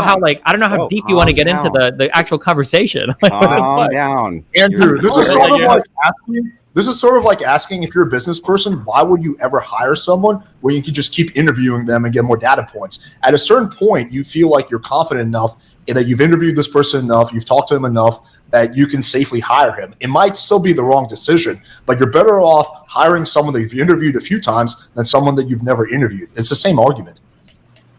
Okay, so again, though, what you're really saying here is like, look, for you, there's some type of deal breaker that goes on with this what you guys call sexual compatibility. This is the crux of your argument, even though, as Destiny listed out, it's like number 4 on why marriages go south. We have all the other contributing factors for why marriages go south. But even if we're just focusing on the sexual compatibility aspect here, Destiny says 5 or 10 times is enough for you to determine it. So not just 1 time, not just 2 times, not just 4 times, 5 to 10, that's probably enough data points. But you can't justify why that's enough data points. He just kind of says, I just intuitively think so. And I mean, it's not an okay. If you really want, we can have more conversations about it. If you want, do you want to have a really deep conversation about sex, Andrew? Is that what you want? Because we can do that. So this is where you guys took the conversation. One time with a person is probably not enough to know genuinely how they feel about sex. Why? For a variety of reasons. Because oftentimes the first time there's going to be some nervousness when you guys are both getting to know each other. You might be too scared to broach a more extreme fetish or kink, or there might just be the general nervousness that impacts the performance. So one time is probably not enough. I think Alex maybe would agree that one time people can be nervous or jittery or whatever for whatever reason. How many times is enough though? I want to get to the 5 points. I'm talking you through it, Andrew. I'm getting there, okay? Maybe it's a woman that's generally pretty nervous about hooking up with new guys. So maybe the first time she does it, maybe she needs a glass of wine or something first, just to kind of loosen up a little. Maybe by time 2, maybe she decides to drink again, in which case, she's a little bit loose. Maybe you need 3 times before you have completely sober sex where nobody's doing anything. Maybe the first 2 times are done either in a hotel or a neutral spot, and you guys aren't in either person's home yet. So you don't know what they're like in a more relaxed environment. So maybe it's 2 or 3 times. Maybe by time 4, maybe you're introducing other things into sex you didn't do the first time. Maybe somebody likes anal. Maybe somebody likes restraints. Maybe somebody likes hair pulling. There's something like that. You probably aren't going to pull out your entire fucking arsenal on night 1. All of those things they learned from porn, for the record. And by the way, this is fucking funny as hell because you're just you just make shit up as you go. You're well, maybe this, maybe that, perhaps this, maybe this. This is why too. Our data point, the reason we absolutely must have 5 to 10 times for our data points is because of all the perhapses and maybes that I can Andrew, come up how many with. conversations do you need? Hold on. How many conversations do you need to have with a woman before you know if you're going to marry her? I have no idea. I think it fluctuates drastically. Why can't I just give you that argument for sex then? You could, but that at least would be a fucking argument, not this arbitrary. That's not it. Well, you just gave me isn't an argument. You said it's arbitrary point of how many times to determine compatibility. Well, it takes 5 to 10 times to determine compatibility because you're pushing me on an exact story number that I just made up. You're pushing me on an exact number. If you were to push me on a thing where it's how long should you date somebody before getting married? I'd probably say, fuck, I don't know. Could be anywhere from I'd say 6 to 18 months. Really depends. 6 months would be at the absolute lower bound of that. 18 months, I think by a year and a half, assuming you're living together, probably you're going to have a good idea if you're compatible for marriage or not. Maybe it's 2 years, right? But I'm not going to be able to define you. Oh, well, how many conversations is that? How many times have you guys gone to the grocery store? How many times have you watched a movie together? I'm not going to be able to give you, bro, relationships are an ultra macro thing with 50 million variables involved. And so is sex. Thank you. That's our whole point about marriage. No, it's not because you're pushing trying to keep everything in a vacuum. And you're within this vacuum, if we're talking inside of this vacuum, then shouldn't you always have sex before marriage? It's just absurd on its face. And so when I ask you for specifics, I tried my hardest. When I ask you on the specifics for the compatibility, you just go all over the place, right? You start motor mouthing instead of giving us answers. True. Absolutely. All right. So really quickly, we can keep going on the sexual compatibility route, but we've been going on it for a while. Do you guys want to still stay on this? Or I can take us down a new avenue on the same topic. It's the same. The question of sexual compatibility.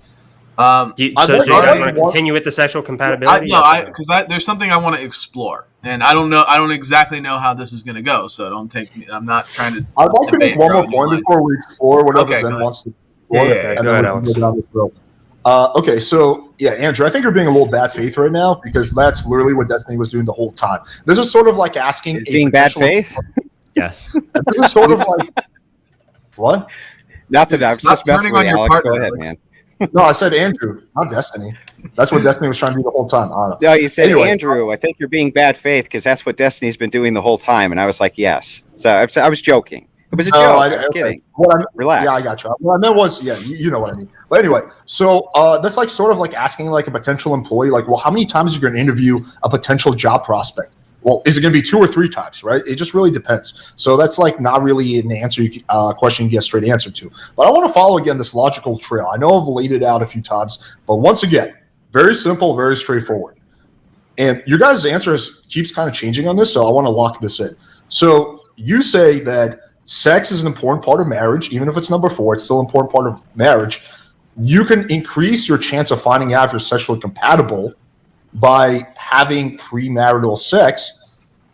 And even if you have premarital sex with the girl you plan on marrying, it doesn't increase your divorce rate. So what is the drawback of having premarital sex if you plan on marrying? It does increase the divorce rate. That's what Zen told you. With empirical evidence, we can determine that if you've had sex before you get married, your chances of divorce, even with the same person, your chance of divorce do increase. Zen in chat, just curious. I just want to say. So you think that just fucking the girl before marriage, that increases the likelihood of her divorcing you? Yeah, that's what they're saying. Yeah, I think it's likely. Yeah. Well, not likely. Why do you think that was what your study said? Well, why do you think that is? Like, what do you think? You're like changing her brain chemistry by fucking her before marriage?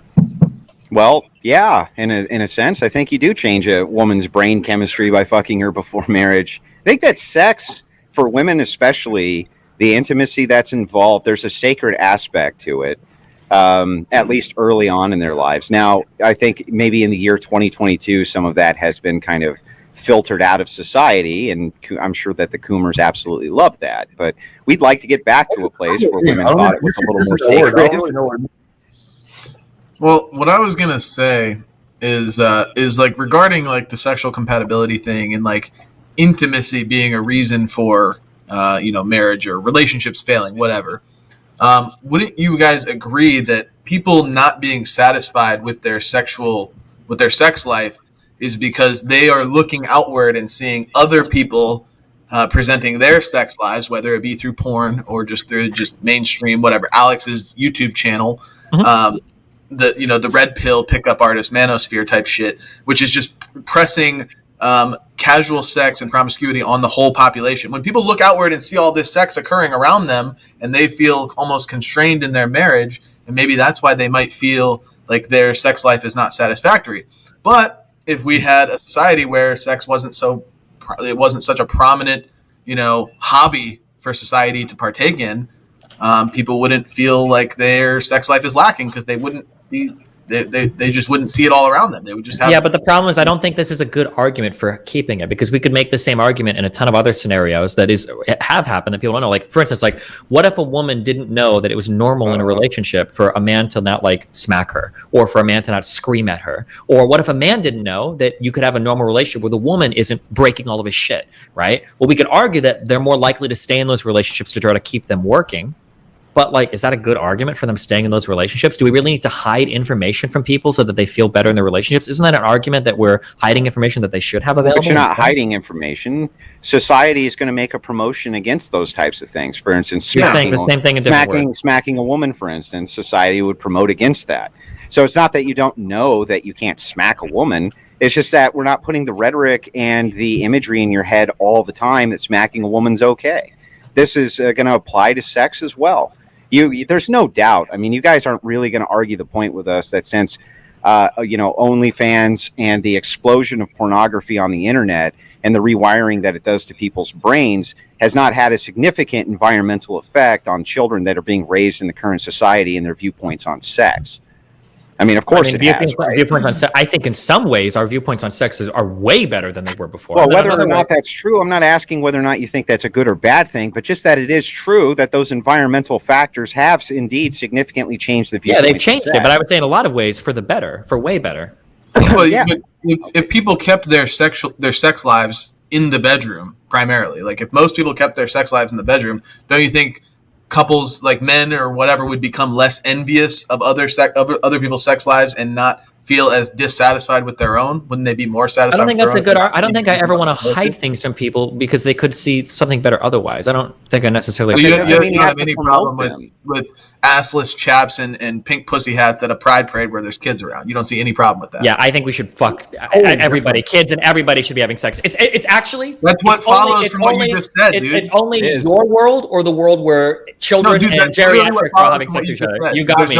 I fell into the trap. I didn't even realize that you got me on pedophilia. I didn't even realize instantly. You got me right there. I fucked up so hard. Fuck me. I know your irony, broing right now, but yes, you did fuck up. What you just said, it follows that we should just have basically naked sex parties in the streets with kids around watching because we shouldn't hide anything. You shouldn't hide it. Oh, wait, hold on. Wait a second. A guy smarter than me just emailed me and he said, Destiny, if I was you in this debate right now, what I would probably argue is that there's some level of sexual openness and there's some level of sexual closeness, and that there's probably some middle ground in between this that's better. Where in the past we were too sexually closed, and maybe right now we could argue we're too sexually open, but it doesn't have to be a binary thing like Zed Shapiro is disingenuously presenting it as. That was who was the lifeline who emailed you?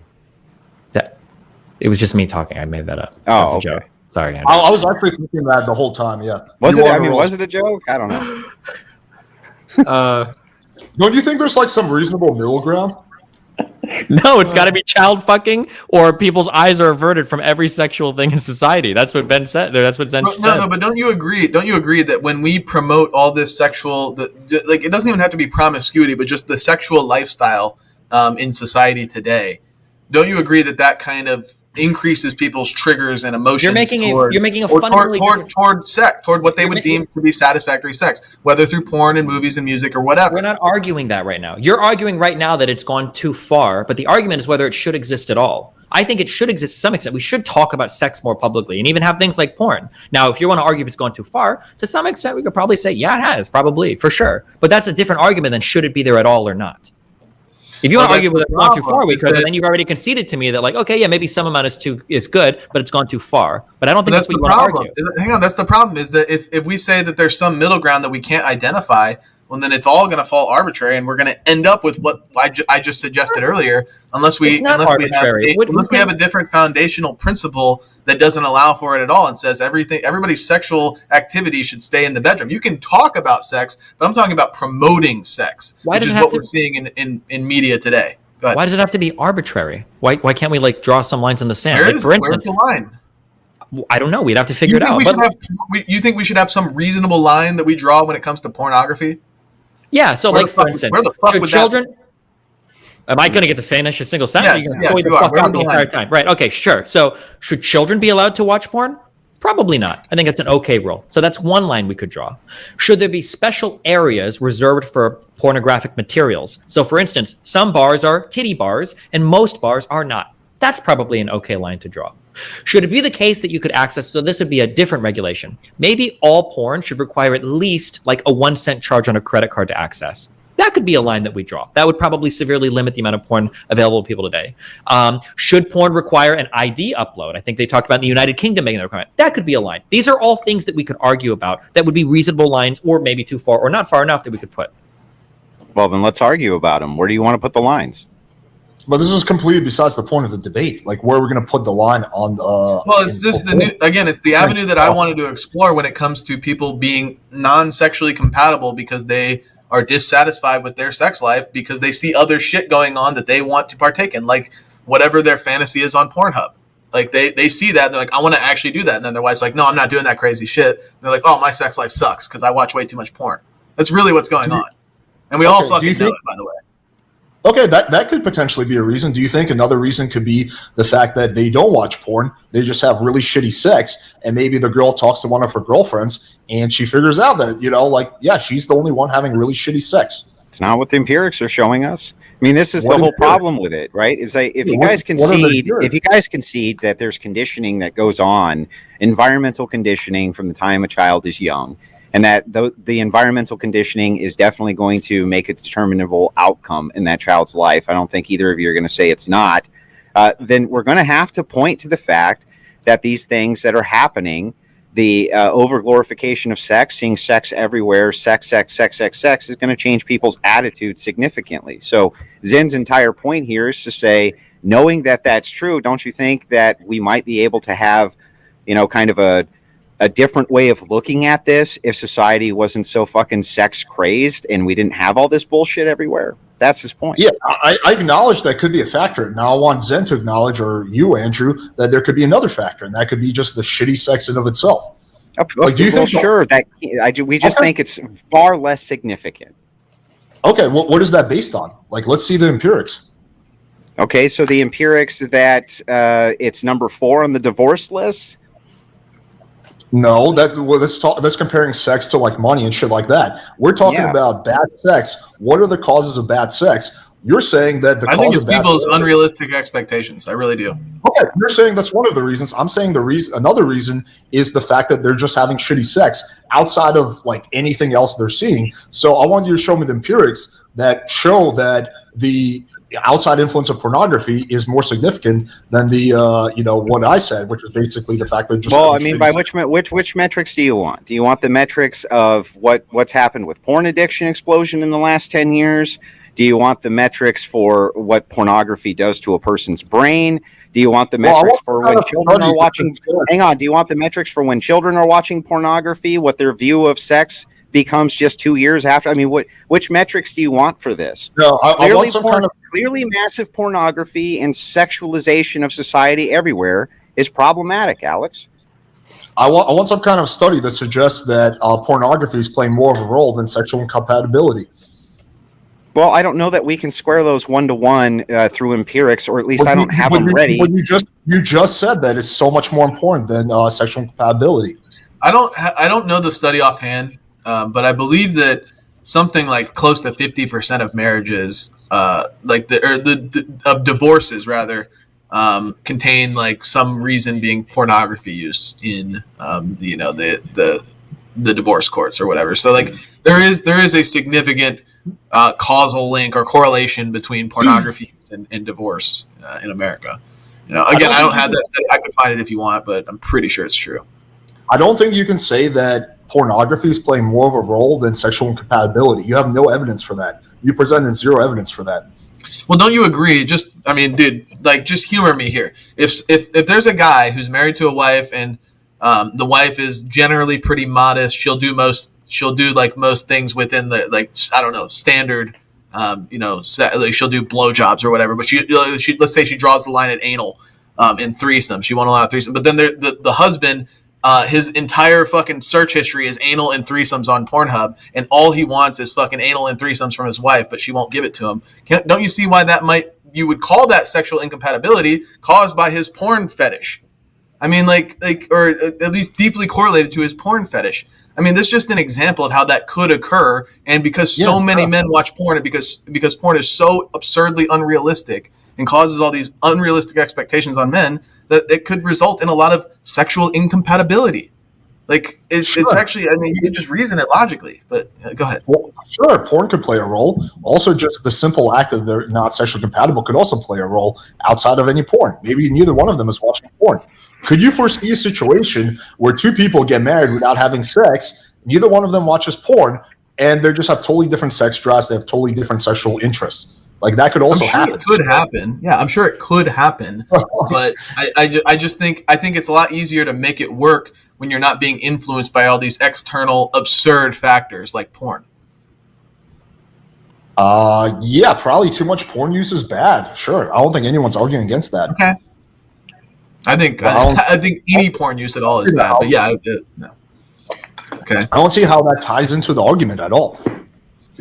I mean, it kind of ties in the sense of like porn and all the sexual promiscuity that's promoted in the media and in just everything mainstream today by normies is essentially due to the fact that premarital sex is considered normal. People that are, I think abstinence is like sub 10% of the population at this point. In 2022, like less than 10% of people remain abstinent until marriage. It's not common. But because everybody's promiscuous, everybody has premarital sex, everybody's into this stuff, it's popularized by porn, it's popularized by media. There's all these factors that go into all these things that then result in sexual incompatibility. But if we get rid of all this influence, there's nothing that people are going to have a reference to say they're sexually incompatible, because all they're going to know is what they have with their partner. And if it's done the way that BPF and I prescribe, it's not just about how good the sex is. There's so much more to a marriage and to a relationship than just how good it feels when you stick your dick in her hole. Like, that's ridiculous, dude. We know that these. Hang on, Alex. We know that these societal trends and norms occur. We can look at a country like Japan, for instance, where there's some normalcy there, where after marriage, sex is only used for reproduction, period. And then the woman wears the pants in the household and gives an allowance to the husband. It's a big joke there. And that's led to a lot of the young men checking out, not just that reason, but that's one of the reasons for them checking out and becoming herbivores. And what a herbivore is Japanese kid who checks out of the dating scene. But that's a cultural norm that's there. So these things are environmentally influenced in a big way, is all we're saying. And we know that this culture right now does not frown on premarital sex at all. So what we're saying is like, maybe they ought to a little bit. Maybe we ought to bring some of this madness back. Yeah, I mean, I could totally foresee a society if we let's say we ban porn, we ban any kind of erotic or sex writing. I still think you're going to get situations where a married couple realize they're sexually incompatible and then they get divorced, right? So I don't think you're going to solve the problem just by getting rid of porn. You can't solve anything completely, dude. Like there's always going to be unforeseen circumstances. We're just saying that there's these kind of factors we can point to that I would argue do lead to people's sexual expectations becoming higher than they should be otherwise, because porn is unrealistic. We could also point to sexual incompatibility and people not having sex before marriage and not finding this shit out and then getting married and realizing they have absolutely nothing in common in the bedroom. Like, I know it's kind of anecdotal, but I'll use my cousin as an experiment. This is a true story. My cousin got married to a chick he barely knew, right? And when we asked him, why is he getting married so fast? He's like, I really want to have sex. And in the Bible, it says you shouldn't have sex until marriage. We're like, okay, dude, interesting plan. 2 months later, they got divorced, right? What do you think he could have done to make that relationship better, to avoid getting divorced? Okay, before you guys answer that, here's what he could have done. No, wait, stop, Andrew, stop. Okay. Last intermission is the last 30 minutes, last half hour of the debate. Thank you guys so much for watching. Remember, send in your questions via super chat to any of the channels. I've been tracking them so far. Destiny, just to let you know, your super chats have now started coming in. I got them. I just missed one for $50 that I can't see anymore because I don't have access like that. So if you could send it in the private chat, and I'll field it later. Thank you. Gentlemen, continue.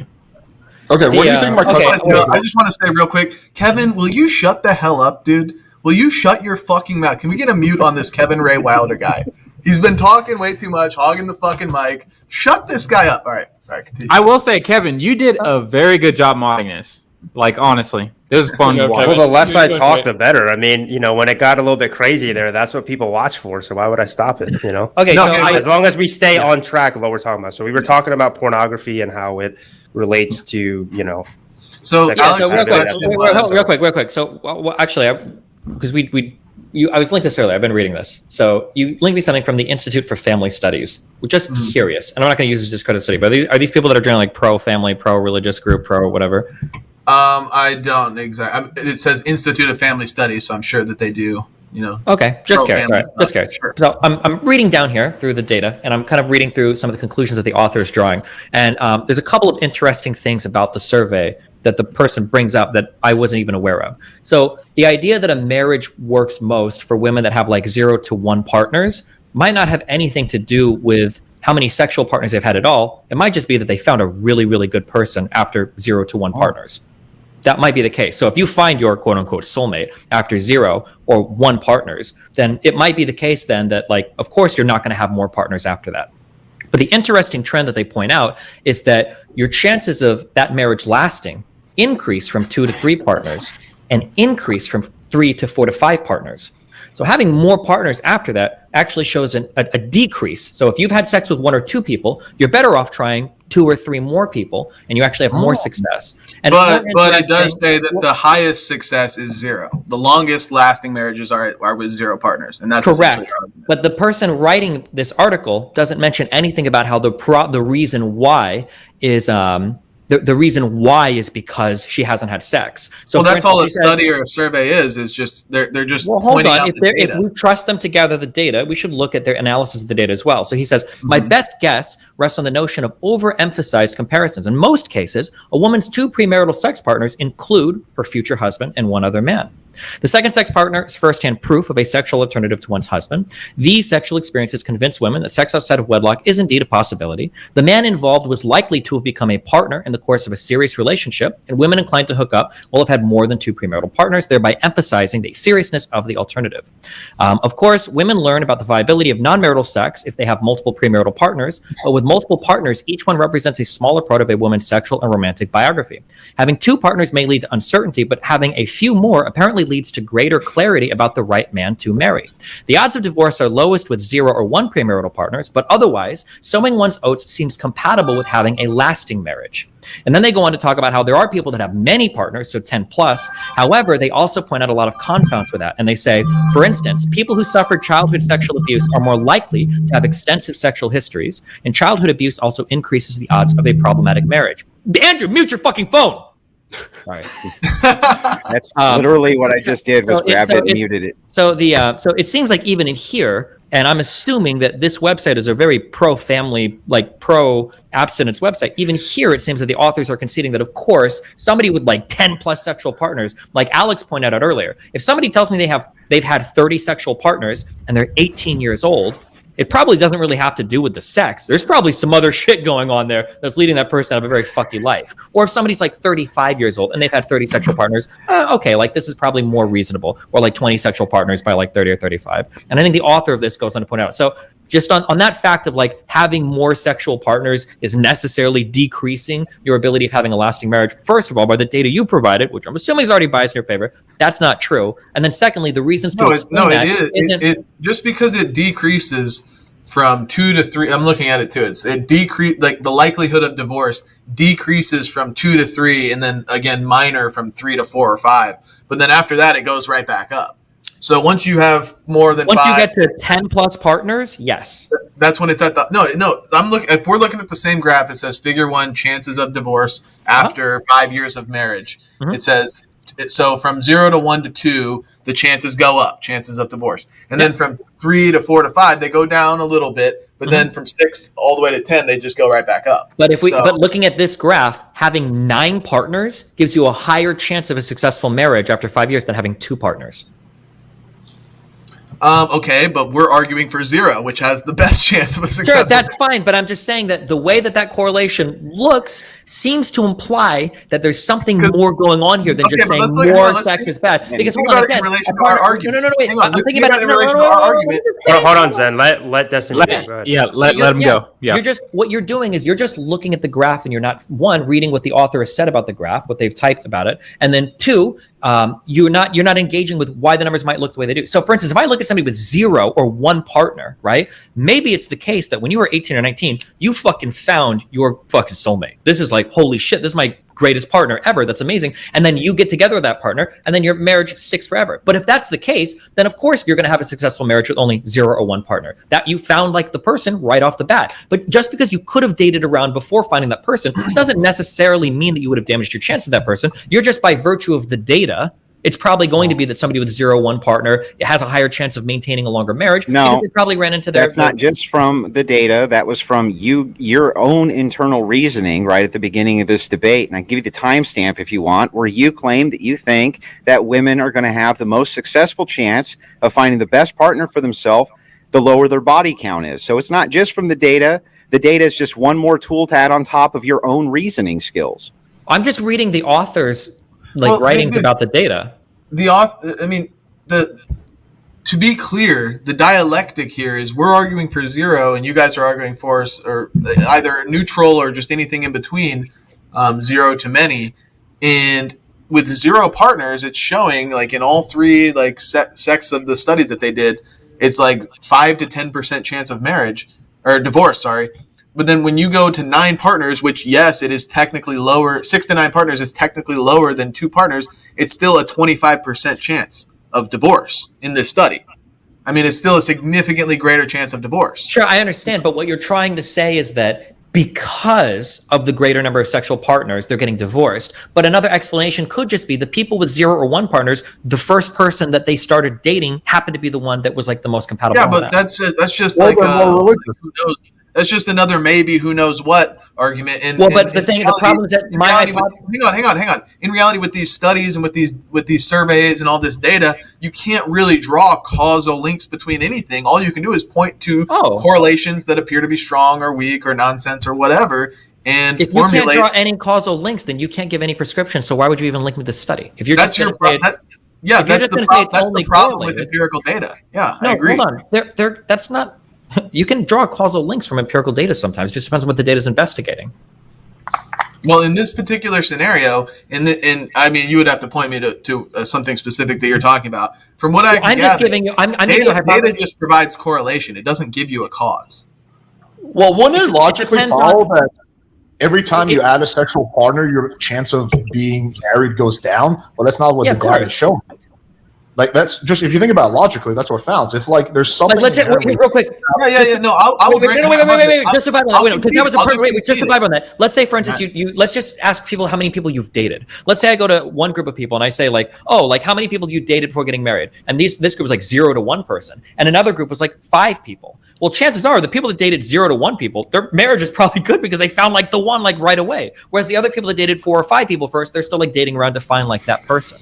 So it's going to cause so now the question is like, oh, well, hold on. Maybe dating less is actually making these people more successful. It's like, well, no, it's just the people that have only had 0 to 1 dating partners prior to getting married or whatever, just found somebody that was super compatible right away. And then they got married. So it's like a data artifact. Yeah. I mean, that's just another, like, if maybe who knows what argument, but if you're going to say like, that's why I'm just willing to concede if it's like having 2 to 3 to 4 to 5, whatever partners doesn't really change much as far as your chances of marriage or divorce.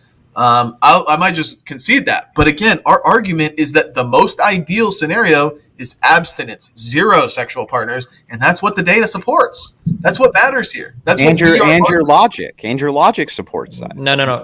Is that correlation or causation? Like, can you see how maybe someone who has 0 partners before marriage maybe found their partner like their high school sweetheart, or maybe they're more religious, and religious people are less likely to get divorced, right? Like versus someone who has 8 or 9 partners, maybe they're not religious. Religious people are less likely to get divorced, right? So maybe this is a correlation thing instead of a causation thing. If you think about it, like if this was a causation thing, something inherently about you having sex with other people caused your chance of marriage to go down, then you would see the chart just go all the way up. Every time you add a new person, your chance of marriage goes down, but that's not what the data is showing. So that suggests it's a correlation, not causation. Yeah, because again, you can't just find a causal link between anything really with just one piece of data. But you can point to a series of correlations that are strong enough to say, maybe we should live this way, we should act this way, we should not do this, and that. I agree. Especially if they match up with other contributing factors. I agree 100% with what you're saying, Zen. But here's the issue that I think, okay? Let's say that, because what we have is some data, and what we're both trying to do is come up with a hypothesis that the data fits. That's what we're trying to figure out. And you're telling me that the more partners you have in general, having more partners is going to increase the likelihood of you being divorced within 5 years. Therefore, by virtue of having more partners, you're more likely to get divorced. Like just that thing, there's like some link there. And I'm saying, okay, that could be true.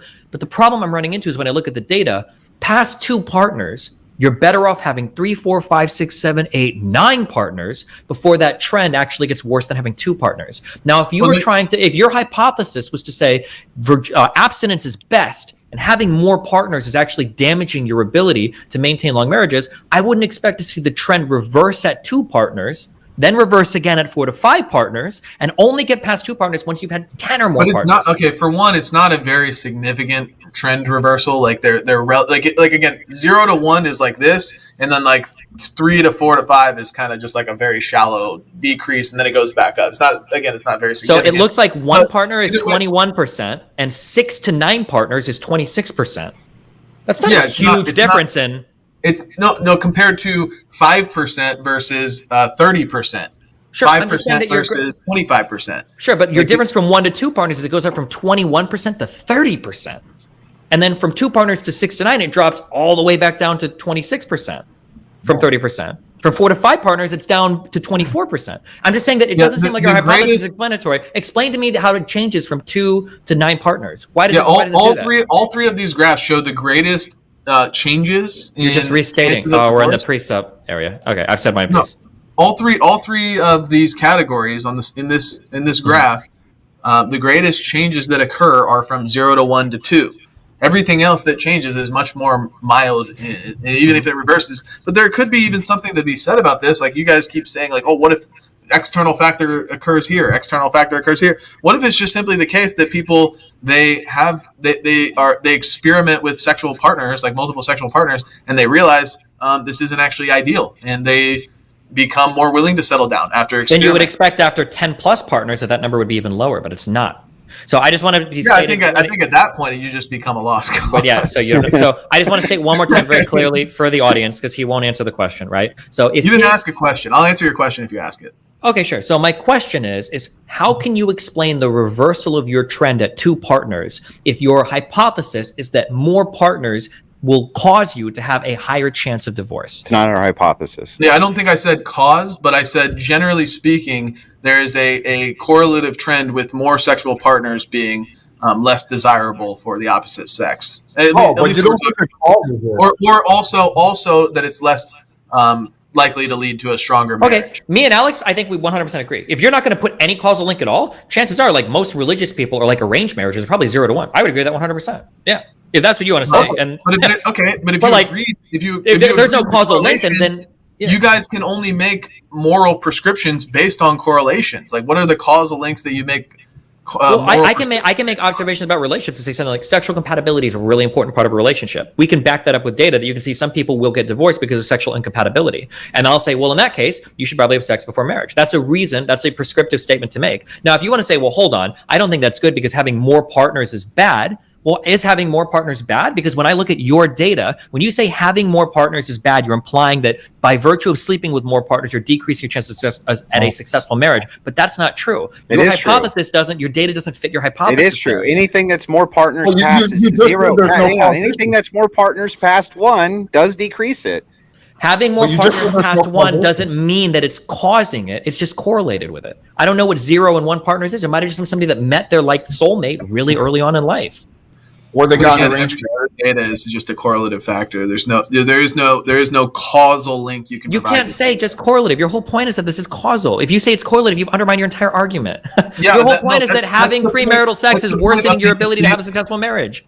I'm not undermining the argument because that's effectively what every single empirical data-based argument is based on, is just correlation. Like, and for example, your own reasoning.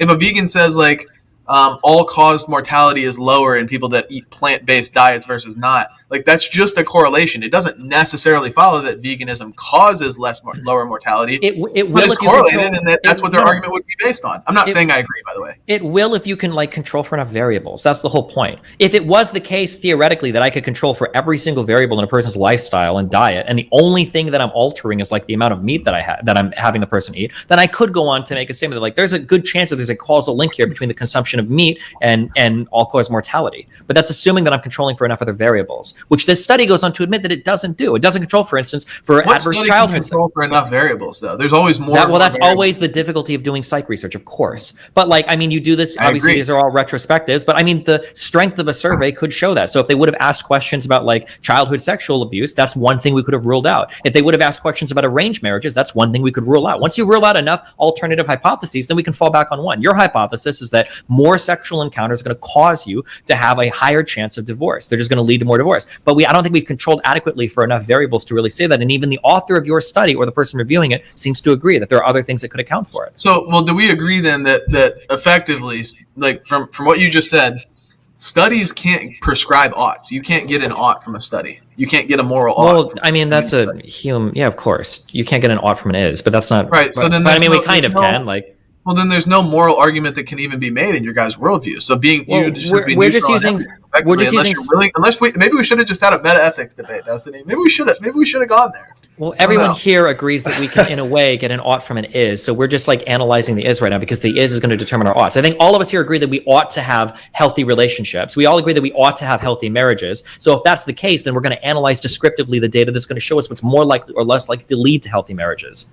So of course, if we can draw a causal link between more sex, and I think Alex would probably admit this, I would admit this, if you could actually show me that all else equal, just having more sex is damaging a lot of your future relationships, then I would say, oof, I think we should probably pump the brakes a lot then on casual sex, or push people towards having as little sex as possible. But I don't believe that's the case. And I don't think I've been presented with evidence to believe that's the case. Well, don't you think that that's the case via your own reasoning, though? If you think that the more sexual partners a woman has, the less desirable she's going to be for the partner that she ends up wanting to have? Not necessarily. So you don't trust your own reasoning either? Well, it's not my own reasoning. That would just have to be something that is demonstrated, I guess.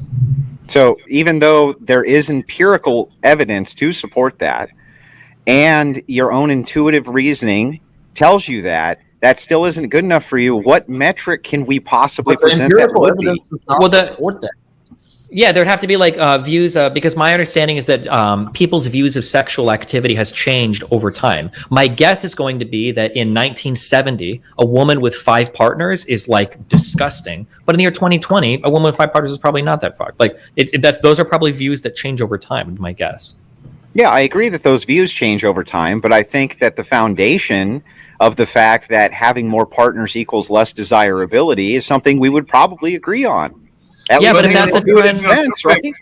Real quick, to go on what Destiny just said about how 5 partners 50 years ago or whatever is disgusting. 5 partners today is more viewed as normal. But referencing back to the study we just looked at, having 0 partners in the 2000s, it was the least likely to get married. And then across the board, having 2, 3, 4 to 5, 6 to 9, or 10 plus in the 2000s had a higher chance of divorce than anything prior. So having more partners in the 2000s, this study shows that they're actually more likely to get divorced. Sure, but I mean, in the 90s, 80s. Yeah, I understand, but like, so for instance, like looking at this study, for instance, like I can pull this quote out, like the percentage of Americans who believe that premarital sex among adults was not wrong at all was 29% in 1970, but in the 2000s it was 49%. From 2012 to from 2010 to 2012 it was 58%, right? So I imagine these are like opinions and shit that are changing over time, like so it might not be the case. I agree that generally the societal view on premarital sex has become much more loose, like lax, like people don't really care much for premarital sex, but then what we see is more divorce. Sure, but so if someone has 2 sexual partners, would you then, if we're going off the study, recommend for them to get like 6 or 7 more sexual partners, because that will actually lower the divorce risk? Rephrase or just restate it. Let's say you have someone who already has 2 sexual partners. They're not a virgin. Would you recommend for them to get another 4 or 5 sexual partners before they get married, because that will further lower their divorce risk? No, because for one, I don't think it lowers it to any significant degree. Like it's it's very shallow. Like I said, the graph is very shallow when we're talking about that decrease. But 2, I think it's more of an intrinsic factor. I don't know if it's just sex alone that's causing this, but I think it's the mindset that somebody has when they're engaging in promiscuous and premarital sex that is also leading to their failed marriage. And we can see that because of the variation of the sexual partners that happens depending on the time frame in which it's happening, whether it's the 2000s or whatever. It significantly sways based on what's going on with societal environment. So no, we still wouldn't make that prescription. Okay, so you're not going to make that prescription, even though the data supports it, but we're supposed to make the prescription that one should not have premarital sex at all. Yeah, but the data supports it in another way if societal conditions are correct, and so we would try to move towards those societal conditions. Like we're essentially just saying, like, what we are advocating for is the most amount of people having the closest to 0 sexual partners premarital as possible. We want the most amount of people remaining abstinent as possible. Sure, we understand it. You just don't have a really compelling, like... But anything, when we're talking about, like, oh, you already got 2, 3, 4 partners, should you have more? Like, I don't know, it just becomes arbitrary at that point. I think ideally... It's not arbitrary according to your data. Sorry. Yeah, the data that you're using to base your argument on suggests that you'd be better off having a few more sexual partners if you already have 2. Based on current environmental standards. But those environmental standards, when changed, you see the trend changes with it.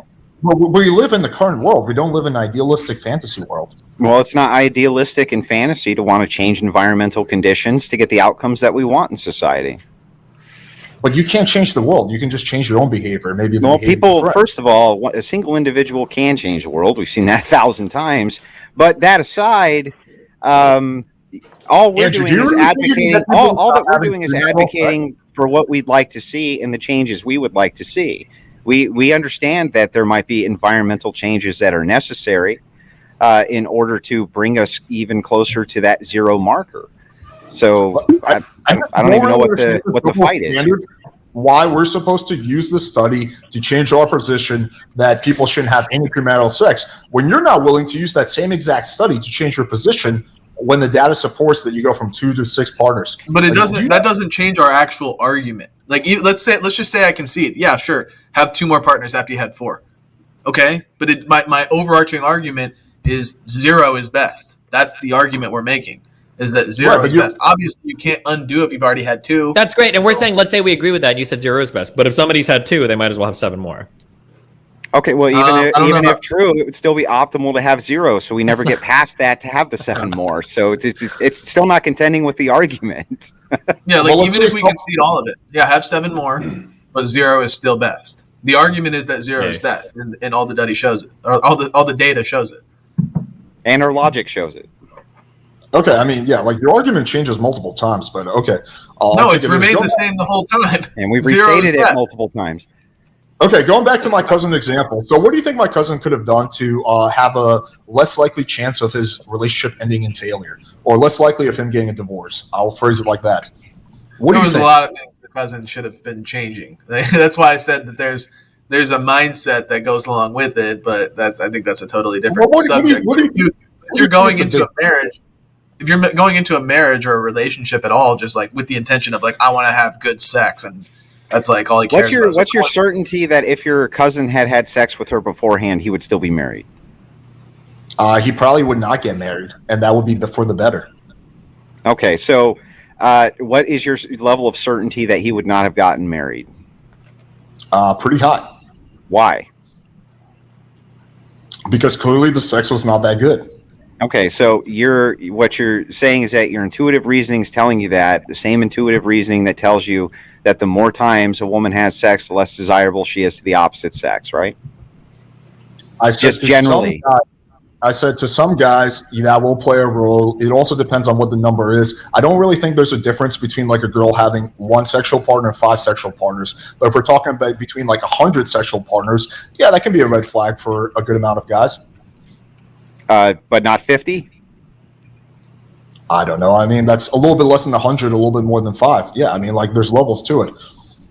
Okay, so then your logic tells you that basically every single time a woman has a new sexual partner, her chances do decrease for her being able to net the person that she wants, right? No, I think it's like a threshold thing. It's like you can drink and drive until a certain point, and then you've reached that threshold, and you can't drink and drive. I think. Well, what's the threshold then? Well, it depends on the guy. Well, I mean, so what do you think generally it is? Like 6, 7? I really don't know. I can only speak. Right. You don't know, but what you do know is that you do think that it's less desirable the more sexual partners a woman has for most men, probably. There is some type of threshold there, at least for most men. Even if it's 10,000, there is some threshold somewhere, right? And you can't get to that threshold if you're not having sex with multiple men, right? Therefore, every single time you have sex with a woman has sex with a new man, this is going to lead her one step closer to that threshold, and that would be bad, Alex. Not if she doesn't reach that threshold. And also, even if she does reach that threshold, there's still going to be plenty of guys who are down to marry her. So I don't think she's going to be hurting at all. You can have a chick with 500 bodies, and there's still going to be guys lining out of the door to marry her. So yeah, I don't really think that's going to impact her chances in a drastic way.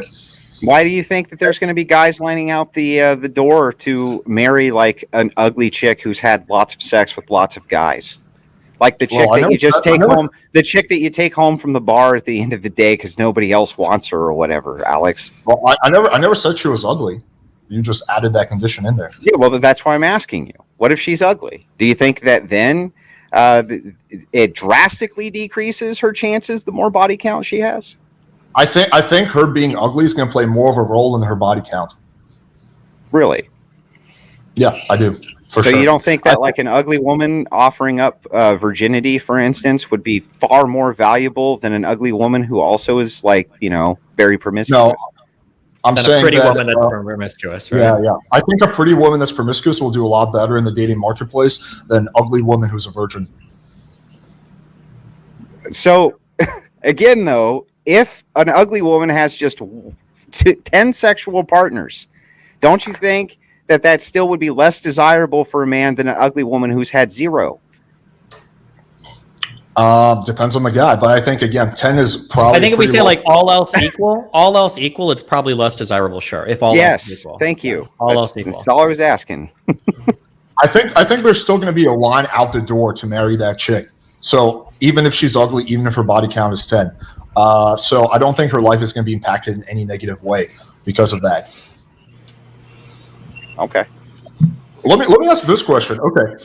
I'm sorry. You can't. All else being equal, there's no way fairly to end this, but the time is up, gentlemen. So now we're going to move into closing statements. BPF and Andrew and Zen get to do the last one since they had to get the second one on the first round. So Destiny and Alex, you can go first. Whoever wants to go first for their closing statement, you have 5 minutes. Destiny, you want to go first?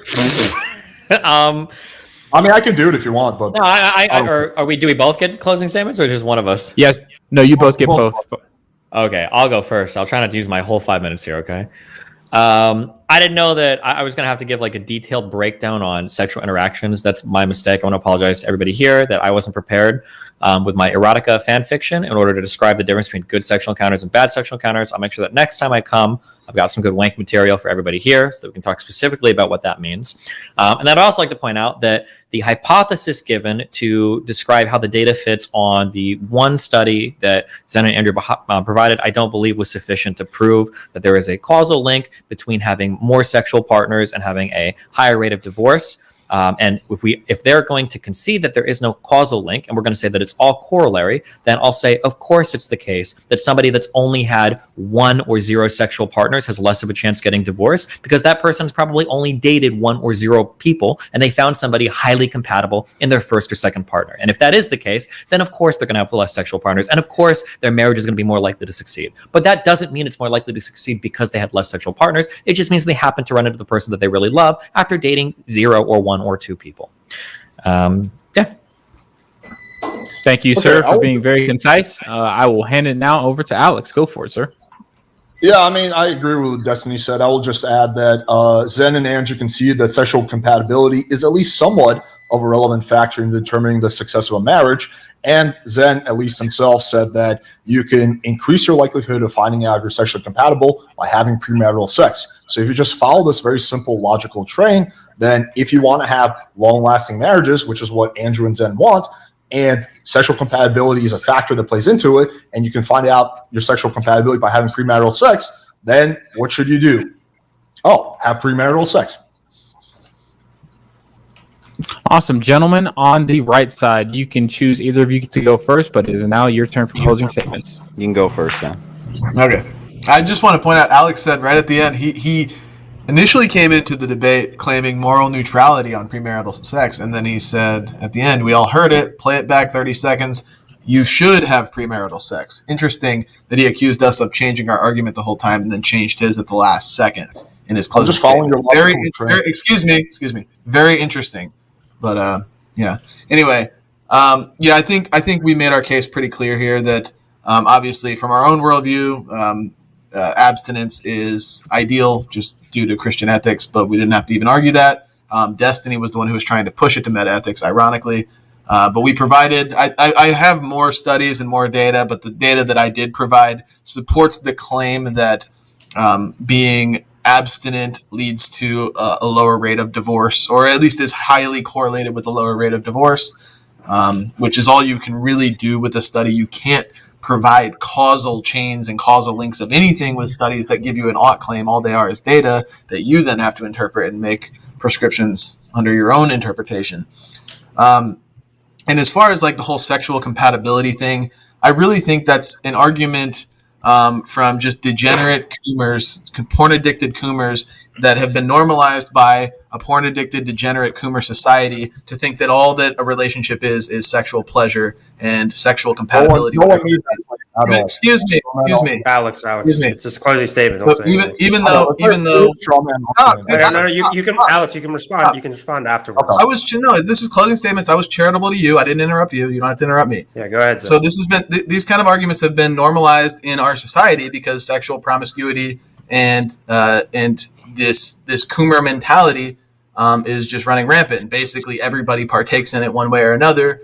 I'm sure even myself and Andrew are not perfect in that regard, but it doesn't mean we can't argue for it. And that what we are arguing for doesn't lead to a stronger family structure, a family unit, higher birth rates, less divorce, which is what society is built on, is the family unit. So I think we made our argument pretty clear and essentially pretty sound. So other than that, I did enjoy the conversation. I think it was relatively civil. Kevin did a good job. Pedro did a good job. Destiny, Alex, I appreciate you guys engaging. It was fun. Yeah. So just to briefly add on to that, I appreciated the convo. I always appreciate the convos with Alex. I always find him to be very good faith. I know that we both get frustrated sometimes when we're going at it, but we do have good conversations, I feel like, and me and Destiny do too. So I appreciate both of you guys kind of humoring us tonight and taking this topic on. I feel like we got kind of bogged down on just the premarital sex, but I think that's okay. That was something that needed to be kind of fought out so that we could even get anywhere with anything else, because like you guys really just don't think that any of that, is a big deal, basically. Like that's kind of our whole contention with Alex and the pickup crew, But remember, one of the things that was said here that's so key, and take this away because it's very important. Everybody present agreed and understands the fact that the more sexual partners a woman has, and we all reasoned this out, the more likely it is that she's probably not going to find Mr. Right or Prince Charming or the man of her dreams or sail off into the sunset and have that happily ever after. We know this for certain. We reasoned this out long before we got to the empirics, and the empirics just kind of backed us up. All right, the 0 play count is the play. That's for the best for a healthy society. And try to remember that it's super important that this adds up to what we intuitively kind of understand anyway with the current world that's around us. None of these guys are stupid. Destiny's not stupid. Alex isn't stupid. Zen isn't stupid. We understand that the more a woman screws around with multiple men, the less desirable she's going to be for the opposite sex. We understand this. I don't even think we need the empirical evidence to know this, but the empirical evidence does back it. And of course, that's going to be a problem. The more promiscuous a woman is, the less we want to have that woman around. It's just kind of the way that it is. So I did just want to kind of add that on to Zen's excellent closing statement and tell you guys once again, thanks for coming on. All right, ladies and gentlemen, and that ends the debate. The debate is officially over, and we do things a little bit differently here on the Crucible. During this time now, me and Kevin get to take our mod hats off, and whatever notes we took down, we get to interact with the debaters and ask questions. Then we're going to move over into all the super chats and questions that I've been tracking this whole time to actually field to the debaters once again. So I'll field the first question. Kevin, Pedro, I think you're going to be... Say something for 10 seconds before you get into that. Yeah. It'll be 10 seconds, I promise. Just respond to Zen. Yeah. Make it very quickly, please. Okay, I think Zen made a pure straw man argument because no one claimed that sex was the only factor. That's it. Well, if we can do 10 seconds, can I ask one quick question of Andrew? Just because the data analysis part is really funny to me. Andrew, do you think just one question. I won't even respond to his answer. I just want to ask one question. Okay. Empirically, do you think that the chances of you dying in a fire increase the more times a fireman shows up to your house? I don't know.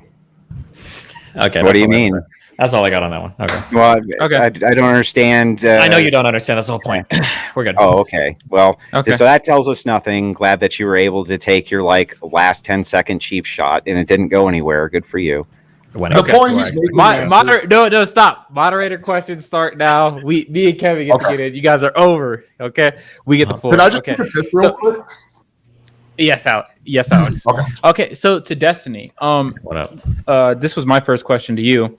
Mm-hmm. Do you think theological compatibility, meaning religious beliefs, are outweighed by sexual compatibility for Christians in marriage? It could be, but the thing is that like when I think of compatibility, I think there's like multiple factors to consider, and I really think people need to understand the concept of like a deal breaker. Like for when it comes to cars, I like the color blue. A car being blue would be like a pro for me, but if it's not blue, that'd be a deal breaker. A car being maybe I hate the color pink, right?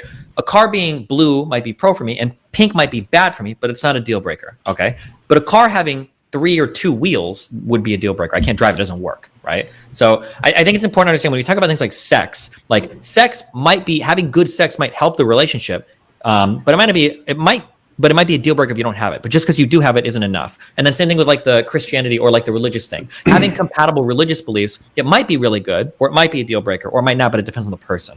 Yeah. Yeah. Well, that was my deal breaker. I looked at Leslie and said, "Are you a Calvinist?" And she said yes. And I was like, "Check, please." And then next question, Destiny. During premarital counseling, do you think sex is ever discussed in depth, or do you think it's just topical? Premarital counseling? Yes. I don't think talking about sex can tell you much about sex. You have to have it to know what the other person is like. Okay, that's a fair answer. Alex, all else being equal, does porn improve or hinder an individual's sex life? It depends on what extent. I think if you're going from like 0 to like a very small amount of porn, it could potentially improve it because it kind of teaches you what you like, what you're into, expands your horizons. I know it did for me.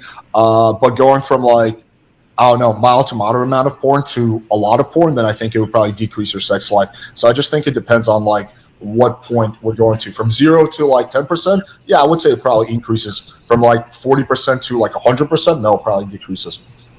Okay. You know, one of the main arguments like against porn from our side is that it has like almost like a drug effect. Like the dopamine release is so strong that it causes you to crave more and more and more hardcore versions, more higher dosages, more often, that kind of thing. So the problem is that it's very hard to use porn like mildly and recreationally, like once a month on a weekend or something. Like a lot of people are doing it like 5 to 10 times a week. Like. Well, that's literally what I do personally. I watch porn like once a month recreationally. Yeah. Yeah, I'm sure. I'm not saying you can't do that. Like some people, I'm sure, could do heroin once a month on a weekend, but most people that do heroin are doing it like 5 to 7 times a week, or more. So that's all. Okay. I don't think porn is nearly as addictive as like heroin. I think it's closer to like, I don't know, recreational marijuana or something. I think it's more addictive actually, but yeah, good. Gotcha. Last question, and then I'll hand it over to Kevin for his round of questions. All else being equal, Alex, does a higher body count improve or hinder your pair bonding capabilities? All else being equal, again, I think it depends what the reference point is. If we're going from like 2 bodies to 7 bodies, according to the study that the Crucible uses, it actually apparently seems to increase your pair bonding. But if we're going from 7, if we're taking the data at face value, if we're going from 7 to like 20, then it seems to decrease. So I really just think it depends on your starting point. I'd be really interested. Like when we say pair bonding, what the fuck are we talking about? Like, I don't know what that means either. Well, it's a very common thing because people talk about like oxytocin and like the chemicals, the love, pair bonding, and blah blah blah. But it's like, what does that actually feel like? What does it mean to feel pair bonded? It's like pure. The reason all you do is like think about the other person.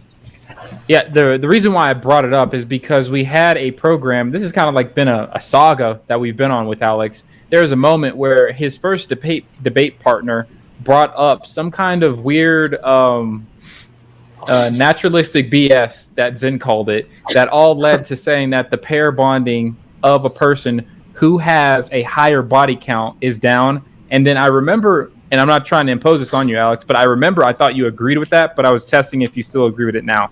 You can definitely change your opinion. That's perfectly fair. I was just seeing where that was. Yeah, Kevin, questions over I to wouldn't you. say I'm like changing my opinion. I think that's basically been I think it just depends on your reference point and starting point. That's like saying, like, is alcohol destructive? Well, yeah, if you are drinking a lot, I think it is very destructive. But if you're drinking very socially, maybe it's actually good for you because, you know, you're interacting with people. It acts as a social lubricant. So I don't know. I just think it depends on your reference point, your starting point. So just my quick 10 seconds. Destiny, do you really not know what pair bonding is? You don't think you do?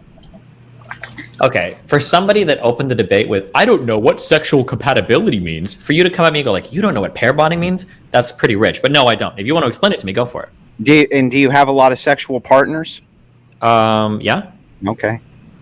Wait, are you going to explain what pair bonding means, or? Nope, no need. I was just curious. That was my 10 seconds. Okay, but I was willing to explain sexual compatibility, but okay. I think that kind of shows that you don't have any clear understanding or even definition of what pair bonding is, but all right. All right, I hand it over to my partner bond, Kevin. Yeah. Yeah. All right, so Destiny, do you think that premarital sex contributes to the incel epidemic? And if it does, do you think that having a monogamy normative society would help sort of quell the incel epidemic? No, I feel like having a monogamy oriented society would make it even harder for people to fuck. Like, I don't think incel people, like, it's not like incel people are like, oh God, like, I can find all of these relationships, I just can't find casual sexual partners. Like, incel people can have trouble just finding out where to even find women to talk to start to date. I don't know if, like, forcing everybody to be monogamous would all of a sudden give incels greater access to women in some sexual marketplace, or make women more likely to date like incel people. Don't you agree that it would kind of at least quell that whole like 90-10 theory, where like 10% of the men are getting 90% of the women and vice versa? I don't even know if I believe that theory. I'd have to dig into that. I think that's definitely true. They're like 10 to, I don't know, 80-20 even. But like if it's 1 to 1, here's why I don't. If in terms of the total amount of sex happening, possibly, but if you're a top 10% of guys, you're not fucking 90% of women. You're fucking the top 10% of women, right? Like, you might fuck a lot more women. So like each one of the I think guys it's more top so 10% is fucking a lot of the women. I think it's more so. Yeah, you might be correct on that to some degree or whatever, but like. It's more. I think the theory more so states that like 90% of women are after 10% of men, and like 90% of men are after the 10% of women. So like they might like match with them on Tinder or something, but I don't think it's inhibiting a person's ability to date within like their strata. Right? I think it would. I mean, think about it. If you're like matching with a bunch of people on Tinder per se, or you're on some dating app, and you match with somebody who's in that top 10%. And you're like super attracted to them, but then everybody else who's like out of that top 10%, you're like, well, this one's way hotter, so I don't really care about them. You're gonna like neglect them almost. I guess it's possible, but I mean, if you're a woman and you settle for just being fuck zoned by a guy who's just like banging you and like once a month, and that's all you see him, and that inhibits you from dating. I mean, like, I think there's an interesting broader conversation to have about how women's like expectations might be a little bit skewed in like the hyper feminist society, where like you saw, this is what Kevin Samuels fought against his whole career, is a woman will call in saying like, I'm 36, I've got 2 kids, I want a 6-figure man who's like in his late 20s or some shit. It's like, bro, what the fuck are you talking about? Like, that probably exists to some extent, but I don't think enforcing monogamy is going to change any of that. I don't think so. Not to mention the fact that you could never enforce monogamy. But like, even if you could, I don't know if it would necessarily change that or not. You might just have more women that are single and are fine being single. Kevin, can I ask you a question, actually? Sure. Yeah, that's weird, but okay. Yeah, I know it's weird. It's kind of. Do you think it's a good thing to have a person who's saying, I want a guy who's in his late 20s and is a 6-figure man as some of their criteria for a partner in life? Do you think that's good? Like if a woman says it? Like, oh, I want a man who's in their late 20s and makes 6 figures? Like, do you stick around for that conversation now? Like, oh, that's what you're after? I mean, if they're very forward with that, I appreciate how forward they are. But yeah, I would probably just write them off as a gold digger. Gotcha. Yeah. But I kind of understand it from their standpoint. You know, it's like you have a very short range, like, you know, age 18 to 25 to be like extremely attractive to men as a whole. So if you want to get a husband, and, you know, that's like your one time to be opportunistic, for lack of a better word. But yeah. But anyway, I appreciate that question. That was kind of a surprise. I'm going to ask my second question to the right side now. So I think I understand you guys, you know, being Christians, you have, in terms of your normative ethics, you have a deontological stance. I probably have an idea of what you're going to say, but can you acknowledge that there are going to be different prescriptions for the individual as opposed to the society as a whole when it comes to something like premarital sex? And I'll reference what we talked about earlier. There's going to be some people who already have a body count of, more than one, or, already a bunch. Mm-hmm. Like, are those people already screwed, or should they just keep fucking? It doesn't matter. Like, I'm just curious what your guys' thoughts are on the Orthodox Church understands this as part of our own dogma. And we understand that the individualistic applications cannot be so rigid as to not be achievable by people, and that every person's individual circumstances are different. So why the combination in the deontological ethics works so well, because they can be applied. Everybody can find Christ, and we understand that people sin often, and that they're in various situations in their life all over the spectrum. But the goal is to bring that back to where there's some sort of decency, normalcy within the Christian framework and the worldview. So we're not so rigid as to say that, of course, like you have to pray facing north at 1 p.m. every day, or that would be ridiculous. We understand that we have to apply these things in a way that makes sense on the individual level and at the societal level, which is why Christian ethics is not postulating anything or advocating for anything that's so rigid. An individual, pretty much any space in their life, can't start following that ethical system. Can I ask Andrew and Zen a really quick question? It's on topic. Andrew and Zen, you both have in the past said that you had premarital sex. Yeah, that's the word. Sorry, it's economia. That popped up in the chat, so I forgot it. But yeah, economia is what it's called. Do you what's your honest opinion? Do you think that your marriages are less likely to work out than those of like a virgin who got married because you guys had premarital sex, or you feel like it's the same shit? I feel like it was a huge mistake to have had premarital sex. Yeah. Yeah, I think if we were in the mindset that we were in when we were having premarital sex, and we remained in that mindset, it would be likely that our marriages would fail. But I think our situations are similar, where we probably either weren't religious or weren't serious about it at the time, and have since become more committed to our faith. So we can look back and say that, it was a mistake, it was wrong, we shouldn't do it. And that's what that change in mindset, like I said earlier, is ultimately what is going to save the marriage and save the livelihood, rather than just simply the act itself. But you don't think your marriage is more likely to end in divorce than a virgin's marriage, correct? I think according to empirics, it definitely is. But with our change in mindset, I think we still have the ability to save it. But according to strictly empirics, our marriages are certainly more likely to fail. Okay. That's why we look back and say that was a mistake. Okay. I got one last question. We also think, and just to expand on that, we also do think that, your sins do follow you. You know what I mean? Your sins do follow you. Even the secularists understand that to a degree, that the choices that they make have long-term ramifications. And having a lot of premarital sex, usually I don't even hear utilitarians say that that's a good prescription for society. You know what I mean? They always bring it down to the micro and just say, well, it's good for me, but not necessarily a prescription I'd make for everybody. But the gospel can totally reconcile you of that sin with Father. Totes my goats.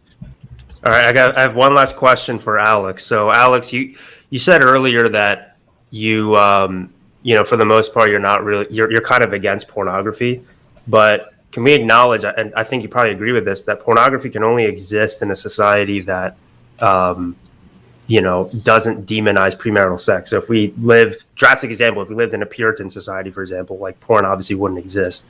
Do you see any sort of contradiction there, or are you?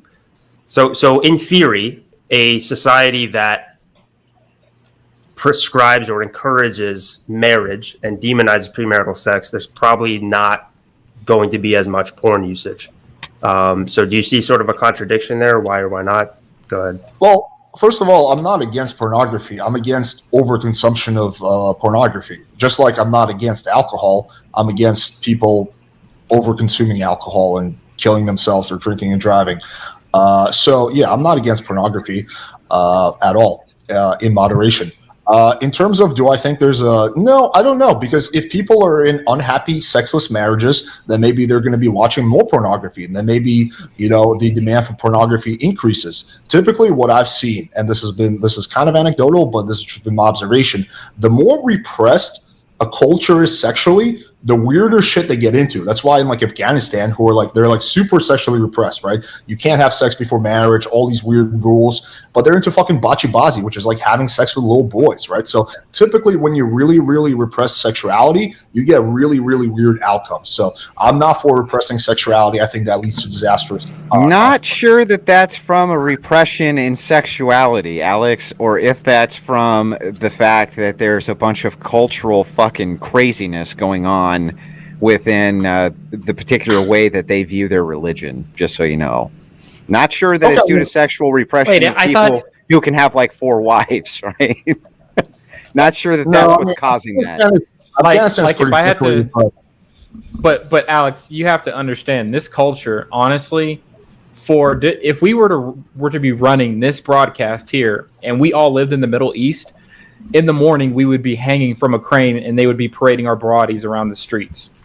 So I think they're all over the place culturally. I think also just riding on the back of what Alex said here, because I was looking at this earlier when I was trying to look for data. A closer analysis of this data shows that participants who self-reported that they were addicted to pornography tend to view a lot of porn and also are highly religious.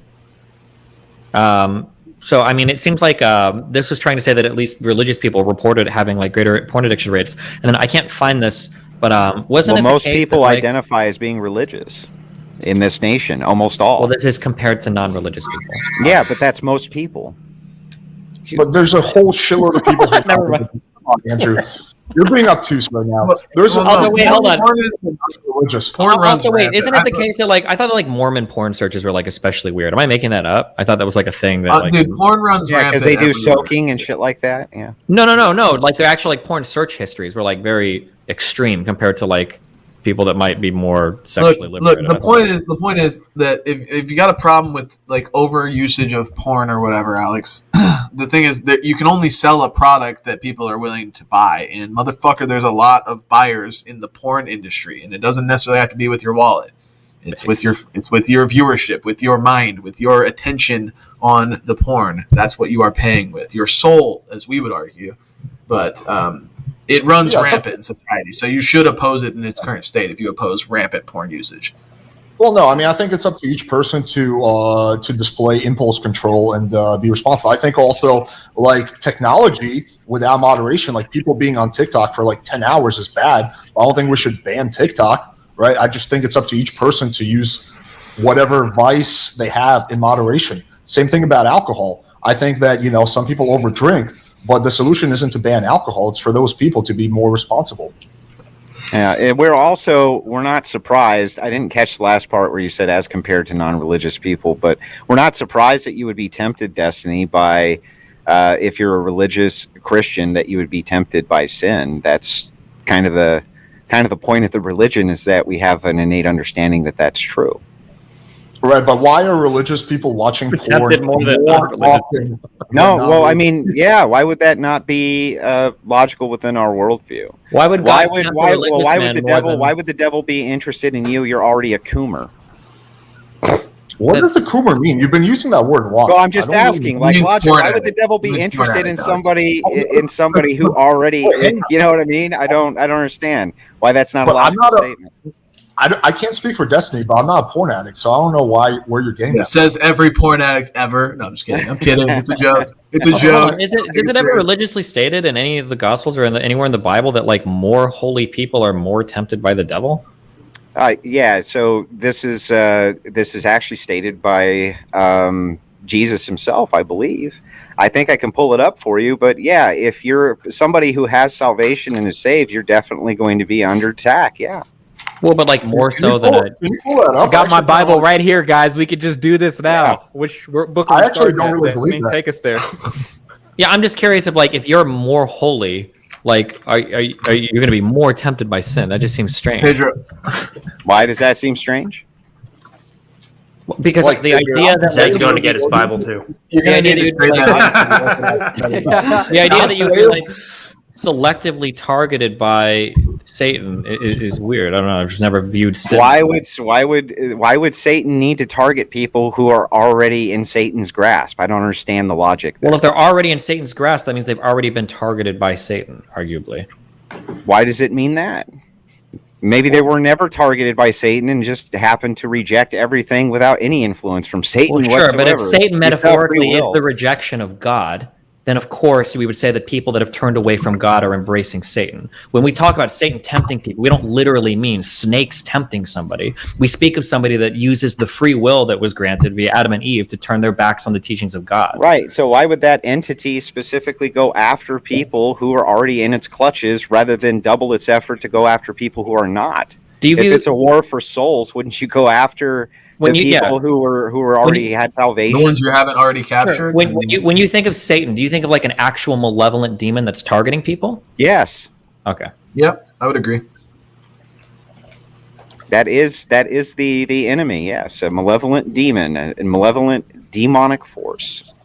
Okay. Don't you think it's a little bit more likely that those religious people are just repressing their sexual desires and that manifests in weird ways?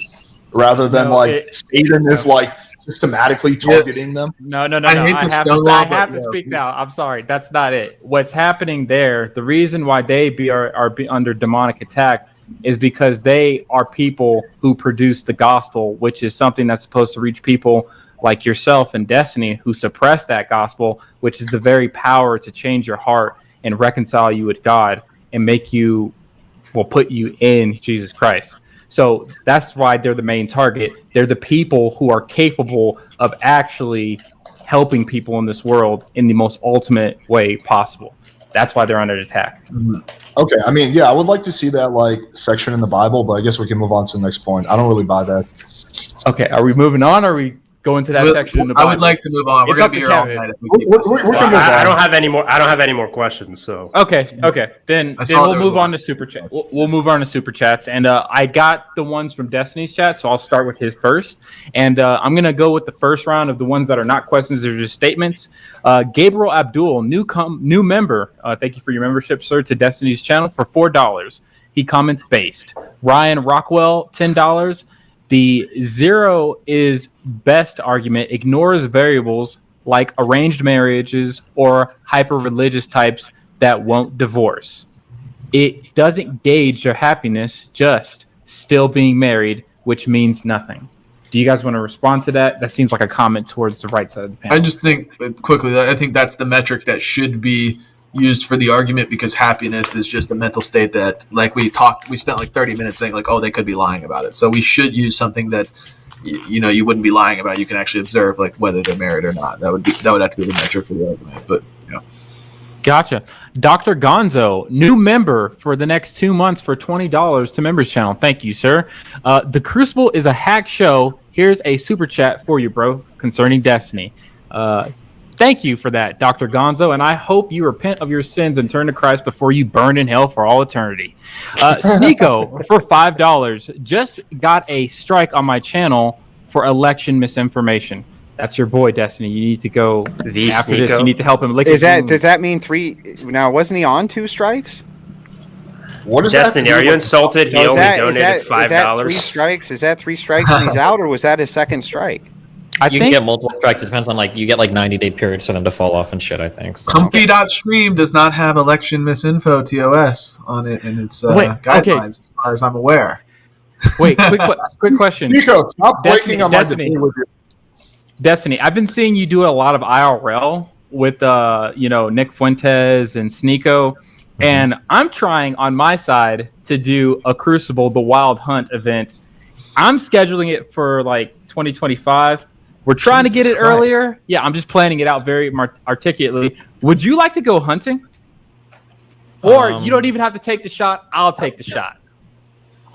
Is this an assassination joke, or do you mean go out hunting, or what do you mean? No, real hunting. We're gonna find hunting deer or something. Pedro has never had a bad faith bone in his body. Whatever he's saying to you, he actually means whatever he's saying. So, just saying. Hunting deer. I consider it, but you gotta understand from my perspective, that's hella spooky, right? Yeah, that would be spooky, but I would go in the forest and one of you comes out, Pedro. No, it's going to actually be a you'd be lot. going out to the forest with guns and a black guy, Destiny? Is that your problem? Well, this is the real. The black guy doesn't scare me. It's the conservative part that scares me. Well, there's a lot of black dudes I'd go out to a forest with. There's not a lot of like far right like conservatives I'd go out to a forest with guns. Okay. Bro, I totally get that. There's this crazy guy named Daryl Davis who goes out into the woods with the KKK, and I'm like, nah, that's excessive. I don't recommend that to anybody. Daryl is the man, though. I love Daryl. Yeah, I would say it would be an IRL stream, so you would have all the evidence in the world to say if someone tried to attempt to murder you. So you'd be solid. But you can think about that. S3 for $4.99. It seems the red pill is ultimately a self-flagellating philosophy where men end up being obsessed with the number of times they have sex or orgasm. That's probably a comment to you, Alex. Do you want to interact with that at all and defend the red pill? Yeah, sure. Well, first of all, I've never identified as red pill. I publicly made fun of the red pill. I've debated people who are red pill. There's some things they say that I agree with, but I don't think it's a good idea to be obsessed with your lay count. I don't think it should like determine your happiness or how you feel about yourself. So I've never like really been about that. Cool. All right, and now we're getting into questions that were super chats, and specifically. Oh, no worries. So this next one comes from Joe R. and is specifically to Destiny and Alex. Couldn't pornography use in marriage be caused by sexual incompatibility, using porn to escape a partner's displeasure with their sex life? Could be. Yeah, definitely. No one here is going to, or I don't think, neither me nor Alex is going to argue that porn use can't be destructive. Like there is probably porn use that ends marriages or makes people unhappy or like all sorts of stuff like that for sure. Gotcha. All right, and these next two are to Andrew and Zen. How do you know how a car drives without driving it? How do you know how a gun fires without firing it? How do you know if you like a game before you play it? How do you know if you like a movie before you watch it? You could learn about it. You could study it. You could talk to other people that know about it or have done it. There's all kinds of ways you could do it. You could learn and know how it works without actually doing it. Okay, you're a philosophy bro. I'm sure you've heard of the Mary's Red Room or whatever, or Mary's Room with the color red. Have you ever heard of this before about external knowledge? Like, how do you know what red is without... Yeah, there's a scientist named Mary. She studies every single thing there is to know about the color red, but she's in an all-white room, and then eventually one day she steps outside and she sees the color red for the first time. Did she gain any new knowledge, or did she already know everything there was to know by studying it? Obviously, there's something to the experience, right? Sure. Yeah. I mean, yeah, like by actually doing it, you're gonna know. You're gonna have the experience of doing so. But the question was, how could you know what it's like to fire a gun or drive a car? Okay, so I guess you can't know what it's like to do it until you do it, but you can learn all about it prior. I mean, Zen, before buying a house, you would probably like tour the house, look at it, right? Sure. Before buying a car, you would probably test drive it. Sure. Okay. Well, I mean, I think the same logic applies to. But cars and houses are objects. No, I don't consider women, relationships, or marriages or sex objects. We're not talking about the object of the woman. We're talking about the experience of sex. If you were like the car dealer, how many times would you let a person test drive the car before it was sold? For cars on the lot, a lot. A lot. Just like as many. I mean, you don't think that that's going to depreciate the value of the car if you put more miles on it? I understand the argument you're trying to make, but it's just not a good, right? Obviously, you're going to let as many test drivers drive the car before you sell a car. Like, I mean, of course you are. Like, sorry, hold on. We got the fucking Mustang up front, but we can't sell it. We've only got 8 test drivers. Wait, I'm sorry, but I'm asking you, is it going to depreciate the value of the car to have 0 miles on it versus, let's say, 25,000 miles on it? 25,000 miles. That's a lot of test driving. Hang on. Still, my point still stands. Yeah, if you test drive it 25,000 times, it's probably going to lose some value. You got me there. To even address Alex's attempt at a gotcha or whatever, you don't know what it's like to own the home until you actually buy it. And I would consider touring the home dating. You don't actually have to have sex with the girl. You can just date her and learn more about her, which would be the equivalent of touring the home. And then you could make the analogy of owning the home is actually marrying and having sex with her, versus test driving the car versus buying the car. These are different things. Personally, I like to. A car, you're not going to max it out and go 120 in your test drive. You're just going to see if it works and how it feels. And then you're going to then you can max it out if it's whatever. Go ahead. Personally, I like to fuck the home before I buy it, but to each their own. Yeah. Based. And fuck the car too. That's what the exhaust is for. Based. Yeah. Next one from Jack Daxter for $10, and this is the final super chat from Destiny's channel.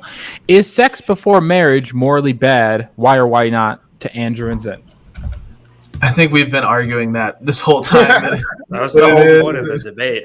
I don't know. Just rewind the debate. Actually, technically, no. You guys haven't answered that. Is it because especially you, Zen, you Yeah, try to we stay away think from it's really bad. Yeah. Yeah, okay, because you tend to stay away from like the moral arguments for the. Yeah. Like ultimately our argument, like I said in the beginning, is like due to our Christian ethics, but we've been arguing from a, the utilitarian consequentialist type, empirical worldview as to so if you wanted the answer, just I guess rewind the debate or go, read the church fathers or something. I don't know. All right, we're going to Playing with Fire's super chats. First one comes from Kendra Middleton Williams for $10. Thank you for your donation, Kendra. Kendra is annoyed she wasn't invited to this debate. I hold the position of CON on the subject of premarital sex. Alex, can you tell us what CON? I don't know what CON means though. Like con, like maybe conservative. There we go. Now you guys know how I feel about green card marriage. Welcome. All right. Kendra Middleton Williams for $10. Once again, thank you for your donation. Your sexual compatibility argument to support premarital sex being a good thing is dishonest because it presupposes that you're having sex, premarital sex, to find a spouse. No, you're not. You're having sex because you just want to have sex. I mean, they kind of go one and the same. I mean, like, technically you can date for different reasons, but I mean, like, are you dating to marry or are you dating just to have fun? You could do that with dating or you could do that with sex. Like, if you want to get married to somebody, you could have sex with them eventually because that's an important part of, like, your eventual marital relationship. Or you could just have sex because it's fun. But same thing with dating, too. You could date somebody because it's fun to go out and, like, hang out with somebody. Or you could date somebody because you're looking for a partner. It depends on what your goal is for the relationship. Yeah, it really depends on the person. I wasn't arguing on my behalf. I was arguing in general for a guy who wants to get married. For me, I mean, I don't know. Like with my girlfriend, we're in a pretty good relationship, and we had sex before we started dating. So, yeah, I don't know. I mean, I think that's just kind of a weird argument for her to make because it really depends on the person what they're looking for. Are you planning on marrying her? Damn.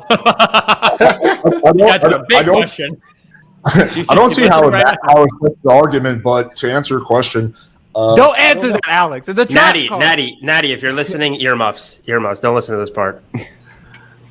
No, I don't know, man. I don't know what I'm gonna do 5-10 years from now. Good answer. 10 years. Oof, that's a 10 years. answer. Well, Careful. There was a point in my life Alex. where I didn't want to get married, so I understand it. But I think you're older than me, so I don't know. I hope it turns around soon for you. That's all I can say. Turns around what? I'm doing really good in life, man. Okay. Well, I hope this particular aspect turns around. You know how you could do better, Alex? Get married. No. Yes. Yes. Yes, Pedro. Yes. No. There's another thing he can do to make it even better. What's that? Subscribe to the Crucible? No. Go to the woods with you guys? No. You could come. Have you been hunting before, actually? Oh my God! Spit it out, Pedro. I want to go to bed, dude. It's been okay. My bad. Pedro, where's my invite, bro? I actually do hunt, and I'm like, you do? Oh, so Kevin's totally going. Heck Something yeah! Besides two-legged deer, it's about to be dove hunting season in Texas. Let's go. Okay, but you could accept Jesus Christ as your Lord and Savior. That's the real thing. That's the real. The God pill. Okay, so last question from Playing with Fire's chat, and this goes to the right side of the panel, the Crucible. Why are you pushing marriage so hard for men when the average marriage only lasts 8 years, and the woman who benefits is the one who files for divorce 80% of the time? Yeah, we're trying to change the culture. Like, we want more people to get married, but we also want to strengthen marriages in the process. And it's a both and thing. We still think that the outcomes are better even now for men who are married and women who are married and in successful long-term marriages. But we do want the culture to be changed as much as it can be changed in order to bolster that and bolster the family unit and do these types of things. We think that overall that's best for society. Understood. And we now move to the Crucible Super Chats. I'm going to run through the general ones first. Peter Moser for $10. Thank you for your $10 donation, sir. Who runs the sexual marketplace? Is that like a cattle auction? Yeah, women. Women, yeah. No one Would you runs the sexual marketplace. I mean, it's a negotiated thing between both parties, right? Gotcha. All right. Rolo Mark Tomasi runs the marketplace, clearly. Yeah, it is. Mark Hurd. Yo, by the way, Destiny, sorry, real quickly. I got to plug myself here, but it's true. Destiny, I have the perfect video for you to react to where I completely debunk Rolo, and you should use it for Fresh and Fit. That's the only time I'm ever going to plug myself. Yeah, I know who you are. You emailed me, right? Yes, yeah. Yeah, okay. Yeah, Look, can I quickly add on, like, just to elaborate? We both said women because generally men have significantly higher sex drives and they'll fuck anything that walks, like figuratively speaking, where women are a lot more tempered and picky and choosy about who they have sex with. So that's why we're saying, like, women generally control they're the gatekeepers of sex, as we put it. I don't actually think men have a higher sex drive than women, to be honest. Okay, well, you're wrong. I don't know what to tell you. I think there are I some don't know about observations that, you can make. Like, I think men are more likely to fuck like randomly, or like people that they might have a less like relationship compatibility with. But I think it's a huge misdirection and a huge misunderstanding to say that women have a lower sex drive. It's hard to measure it anecdotally, but like, I've seen so many like posts on Reddit, so many personal stories of people complaining that like the women are the ones that end up in the sexless marriage. That once they get in, the guy's either working too much or stressed out, or he's just not as like high of libido. And yeah, I don't know. I think women are pretty like sexually driven. It just, Or he's out fucking car tailpipes. is that what you do, Andrew? Well, that's what you said. You said it was fucking based. That's what I heard. I said it as a joke, but it still seems to be on your mind. So I don't know if you're the one replaying that in your head, but there's a whole subreddit for people like you if you're looking for it. Yeah. You know, I bet you anything, once we're on this hunting trip, these two guys right here, they're going to be like best freaking friends. They're going to be like Nick Fuentes and Destiny. Where do you guys come up with? What is this hunting trip? What the fuck? It's happening, Andrew. It's happening. It's going to happen. And guess what? I'm going to get the kill. We're all going to be best friends. Bro, Destiny. I'm not like, this sounds like a spooky shit. Well, I can't wait. I'm not down with this hunting trip either. You're not selling it well, Pedro. I don't know anything about this hunting trip. You have me sold, Pedro, if it counts for anything. We'll have a moderator only hunting trip. Exactly. All right. Mark Kurth for $6. BPF, you chain smoke, therefore your arguments are invalid. Seeb, Koth, and rest in peace. Mic drop. You're done. Log off. You're done. Over. All right, $5 from OG Snoop. It's hard to make a single question for this subject / topic, but Alex has stepped things up in his debate tactics, and Destiny always provides a good argument. Got a fan there. There you go. Good. Wow. Destiny. All right. Tim Zemlich for $5. All debaters should be required to show their search history right now. And I don't know if I'm adding this or it is actually saying this, and go on the hunting trip that Pedro is planning out. Nice. I can show my search history. I have nothing bad on there, but I'm assuming that was a full question. Got it. Joe R for $9. Only method of approved dating is the courting candle. Does anybody know what the courting candle is? I have no idea. I have to guess it's a method of dating where you're courting somebody. You're trying to look for like a serious like marriage relationship every time rather than just like casually kind of like dating around. If I had to guess, but dude, I have a bad taste in my mouth of courting because I don't know. Did you see the last episode of House of Dragons where Please they were trying to? Pedro, okay, moving on.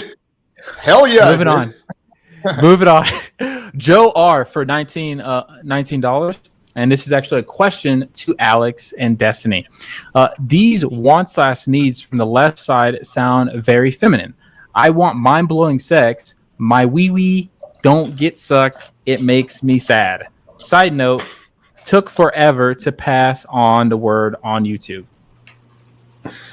If you think that having sex is feminine, then I don't know what to even say to you. I don't think there's anything feminine about having sex. But it's actually pretty gay if you really think about it. When you have sex with another dude, how many dicks is his dick touched? In actuality, Probably very few, maybe none. But when you have sex with a woman, you don't know how many dicks have touched her vagina. Well, it's kind of Nick the gayest Fuentes, thing in the world. If you really think about it, it's kind of the gayest thing in the world. Fuentes would agree with you that having sex with a woman is the gayest thing you could do. Yeah, it might be. So, I don't know. Just let's go. Yeah, they both think having sex with women is gay. Let's go. Interesting. Next one from Benjamin Thorpe to Destiny and Alex once again. You say premarital sex lets you test sexual compatibility. Isn't it going to put the woman in charge of the relationship and cloud a man's judgment because his sex drive is much stronger? I mean, it could be if the guy's a dumb fuck, but I mean, yeah, like a woman can make a bad decision because the guy's got a lot of money. A guy can make a bad decision because he really likes fucking a girl. I mean, people get themselves in trouble with this type of shit all the fucking time. Like, that's just part of the power dynamics of dating. Sometimes people compromise, rational decisions because they're after some particular thing. Like, people make decisions like that. Yeah, I fundamentally reject this idea that women have a much higher sex drive than men.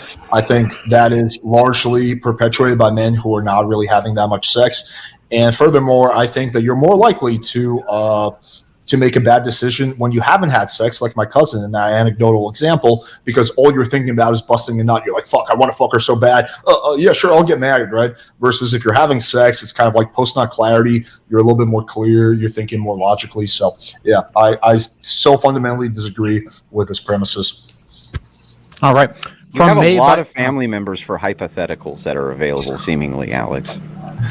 I have a big family. I don't know. Yeah. Made by Jim Bob for $5. Thank you for your donation, sir. Destiny, how would you test the sexual compatibility of a lifelong commitment before the lifelong commitment? How would you test the sexual? Just having some sex first is going to give you a greater understanding of what sex post commitment is going to look like. Yeah, that's Pedro, can you pull up the comment by Mr. White? It's so funny. I gotta call this out. Where is it? You gotta send it to me through the private chat. It's in your chat. It says, Alex, women didn't develop desire to just fuck because they get pregnant, you moron. I mean, this is the Evo section is so cringe. This is the problem with having guys who are having no sex talking about sex and women because they have no idea what the fuck they're talking about. In order for a woman to get pregnant, she has to have a desire to have sex. I don't know if this guy has ever been with a girl, but women like sex. I don't know how else to tell you, bro. Gotcha. Kyle James for $10. Destiny. Hi again, sir. The term sexual compatibility isn't a good label. Clearly, these people have wildly different definitions for what seems to be simply obvious. Do you think we should stop using this label? That's a good question, Maybe we should have defined our terms in the debate, but I think we tried to, and it didn't seem to go very well, so. Gotcha. Hey, Destiny, that email earlier, I wanted you to ask yourself, who did it maybe come from? Which email earlier? I think he was kidding Pedro. No, I was joking. That was just me. Oh, okay. Cool. Yeah. All right. Benjamin Thorpe for $5. Alex, so your sexual compatibility, you measure your genitals and her genitals, and it all works out. Then you get into an accident. Now what? Yeah, that's exactly what I do. I measure my genitals. I put a measuring tape in her pussy. I measure it. I give it to a scientist to analyze and put together a bunch of flow charts, and then I make my decision. Same, to be honest. Okay. All right. Next round is for Andrew and Zen. These are all questions for you. Why stop at no sex before marriage? Why even have a relationship prior to marriage at all? Well, so we do as God has commanded us to do, which is to enter into a monogamous relationship, advocate not to have sex before we enter into that marriage, not relationship, marriage, sorry, and then multiply, be fruitful, multiply. And ultimately, like I said, sex is not the only thing that a marriage is or that a relationship is. I would say that's not even 20% of what a relationship is. There's so much more that goes into a marriage that all has to be going well for it to succeed, sex is just one component of that. So again, I'm going to stress, I'm sure, again, philosophy terms, you've heard of like the thing like necessary but not sufficient, right? Like a tire is probably like 4% of an entire car, but without a tire, the car doesn't work. Like, just because sex isn't the biggest part of a relationship or even a huge part doesn't mean that it can't be like fundamentally the thing that makes or breaks it. Yeah, it could. Yeah, but in this case, the car, it's not going anywhere. 25,000 test drives. Yeah, but it's not going anywhere without the tire, right? So in this case, you can have marriages that succeed with no sex, and we know that this is true. So how do you can have abusive marriages? When you're talking about necessary, like that's what we're talking about here. Wait, how do we know that it's true? You keep saying that, but like I want to know, what is your evidence for that? Like there could be marriages where there's no sex, dude. Like that certainly can be the case. But you're saying there's no car that can roll without a tire or without wheels. Well, how are you gonna fucking do that? Somebody that's been super broke before, you can get pretty far on a fucked tire. Your wheel will actually be fucked, but I mean you can do it. I'm just saying, like in the same case, like you could have a dysfunctional car that can roll along with a fucked up tire or rolling on the wheel, sparks flying and everything. Because like you could have an abusive relationship in marriage that they don't get divorced, but I would consider good sex in a marriage to be the equivalent value of like tinted windows in a car. Yeah, really? No, I don't know if I even like the analogy. That's a joke, okay. But I don't know. I think it's a component. I don't think it fails without it, and I don't think it succeeds with it. But I do think it is an aspect of a relationship that matters. It's just not the end all be all. That's all. Okay. Kyle James for $5. A question for Andrew: what if you find out your new wife didn't have a vagina when she was originally married? Once you are married, is it good or bad to divorce? You mean if you got married under the pretenses that you were marrying a female and then found out that they weren't a female, should you get divorced? I would say that the answer would be yes, yeah. Not a female, but like let's say she just has some kind of birth condition where like, I don't know, her vagina is like really tiny or she has two vaginas, like a really weird birth defect. That's still like vaginismus. I think that's still following under the precondition of you had likely expectations going into the marriage that wasn't the case and that was concealed from you. Well, but and she doesn't have as sex somebody, well, wait, hang on. I think it's perfectly reasonable to say that most people discuss things like this long before they get married. If she doesn't have sex or masturbate before marriage, she's not going to know if her vagina is like unreasonably tight. She's not going to know that. So do I think that you should get divorced if your vagina is unreasonably tight? Are there surgeries that can take care of that problem? Well, I don't know. I guess the person wouldn't know that. I'm guessing that there is, but no, I think that if that's all that the case is, if there's some condition that leads to that, then that may be a sickness and in health if they had no foreknowledge of that. But these are extraordinary outliers, by the way. So vaginismus is pretty common. It's not an extraordinary outlier, but okay.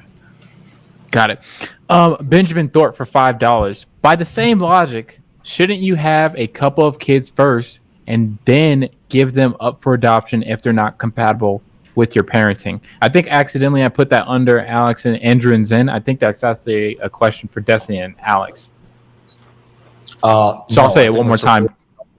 Oh, no, obviously there's a bigger commitment to having a child because then the child exists forever, whereas you can just have sex and stop having sex. It's a different thing. All right. And then we had a couple more come in, but I think I'm going to cut it right here because we're at 3 hours now. And Zen's bedtime. He needs to get a glass of milk and go to bed. Just read them. Just don't drag it out. That's all. You can read them. Read them. Okay. Just don't drag them all out with your hunting stories. You're going to laugh about that now, but then you read the fucking super chat. This is the best thing ever. All right, here we go. How does BPF reconcile his Christian faith with being a hopeless nicotine addict? What does that have to do with my Christian faith? Literally, the saints of my church have spoken on this. They don't consider it any different, smoking any different than walking through the pews with the device that they use that has incense smoke coming off of it. They see no distinction between the two. Wait, hold on. Smoking is absolutely a vice. Okay. You don't think smoking doesn't apply to, like, if we talk about like being gluttonous, you don't think that smoking applies to that more than just inhaling? Well, you can have any behavior that, if done in an overage, is problematic, and I don't recommend that anybody become addicted to nicotine like I am. The addiction to nicotine in and of itself, and being a slave to nicotine, is sinful behavior, but just smoking is not problematic. That is absolutely true, but you are addicted. You are engaging in sinful behavior. I just said that I'm an addict. I understand that I'm an addict. I understand that portion's problematic, and all I can do is try my best to rectify that problem. Yeah, of course. But earlier you made an excuse, and you tried to say that it was like inhaling incense walking through puke. No, I said that's what smoking is. There's a big difference between smoking and nicotine addiction, Destiny. Okay. Whatever. No, not ha. Okay. Is there a big difference between smoking and nicotine addiction, Destiny? There is, but nobody was talking about just smoking Destiny, one time. They were talking about you engaging in a sinful vice on stream constantly and consistently, and then trying to say, well, it's kind of like inhaling incense. Obviously, they're talking about your addiction to smoking. It's not obvious what they're talking about. It's quite obvious. No, hold on. Anybody in here think they were talking about just the act of picking up a cigarette and inhaling it a couple times? They could have been. That's why I thought that was the case. And then I brought in nicotine. I just don't care. I hear this so much. Can you reread? Wait, can you reread the donation? Can you reread the donation? I want to hear. In the donation, did they mention addiction, or did they say just smoking once? What did they say in that donation again, Pedro? Let me see. Let me rewind it back. I'm happy to see. All right, and then we can just move on because this will be the last question after this. How does BPF reconcile his Christian faith with being a hopeless nicotine addict? That's how it was worded. It was a nicotine addict. So why'd you even bring up smoking? I think when I brought up smoking, it was in relationship to what our church says about smoking, but we went off on a side tangent and argument. Staring down at your crotch and laughing is not doing you any favors. Well, I don't think I would like the term of hopeless. I don't think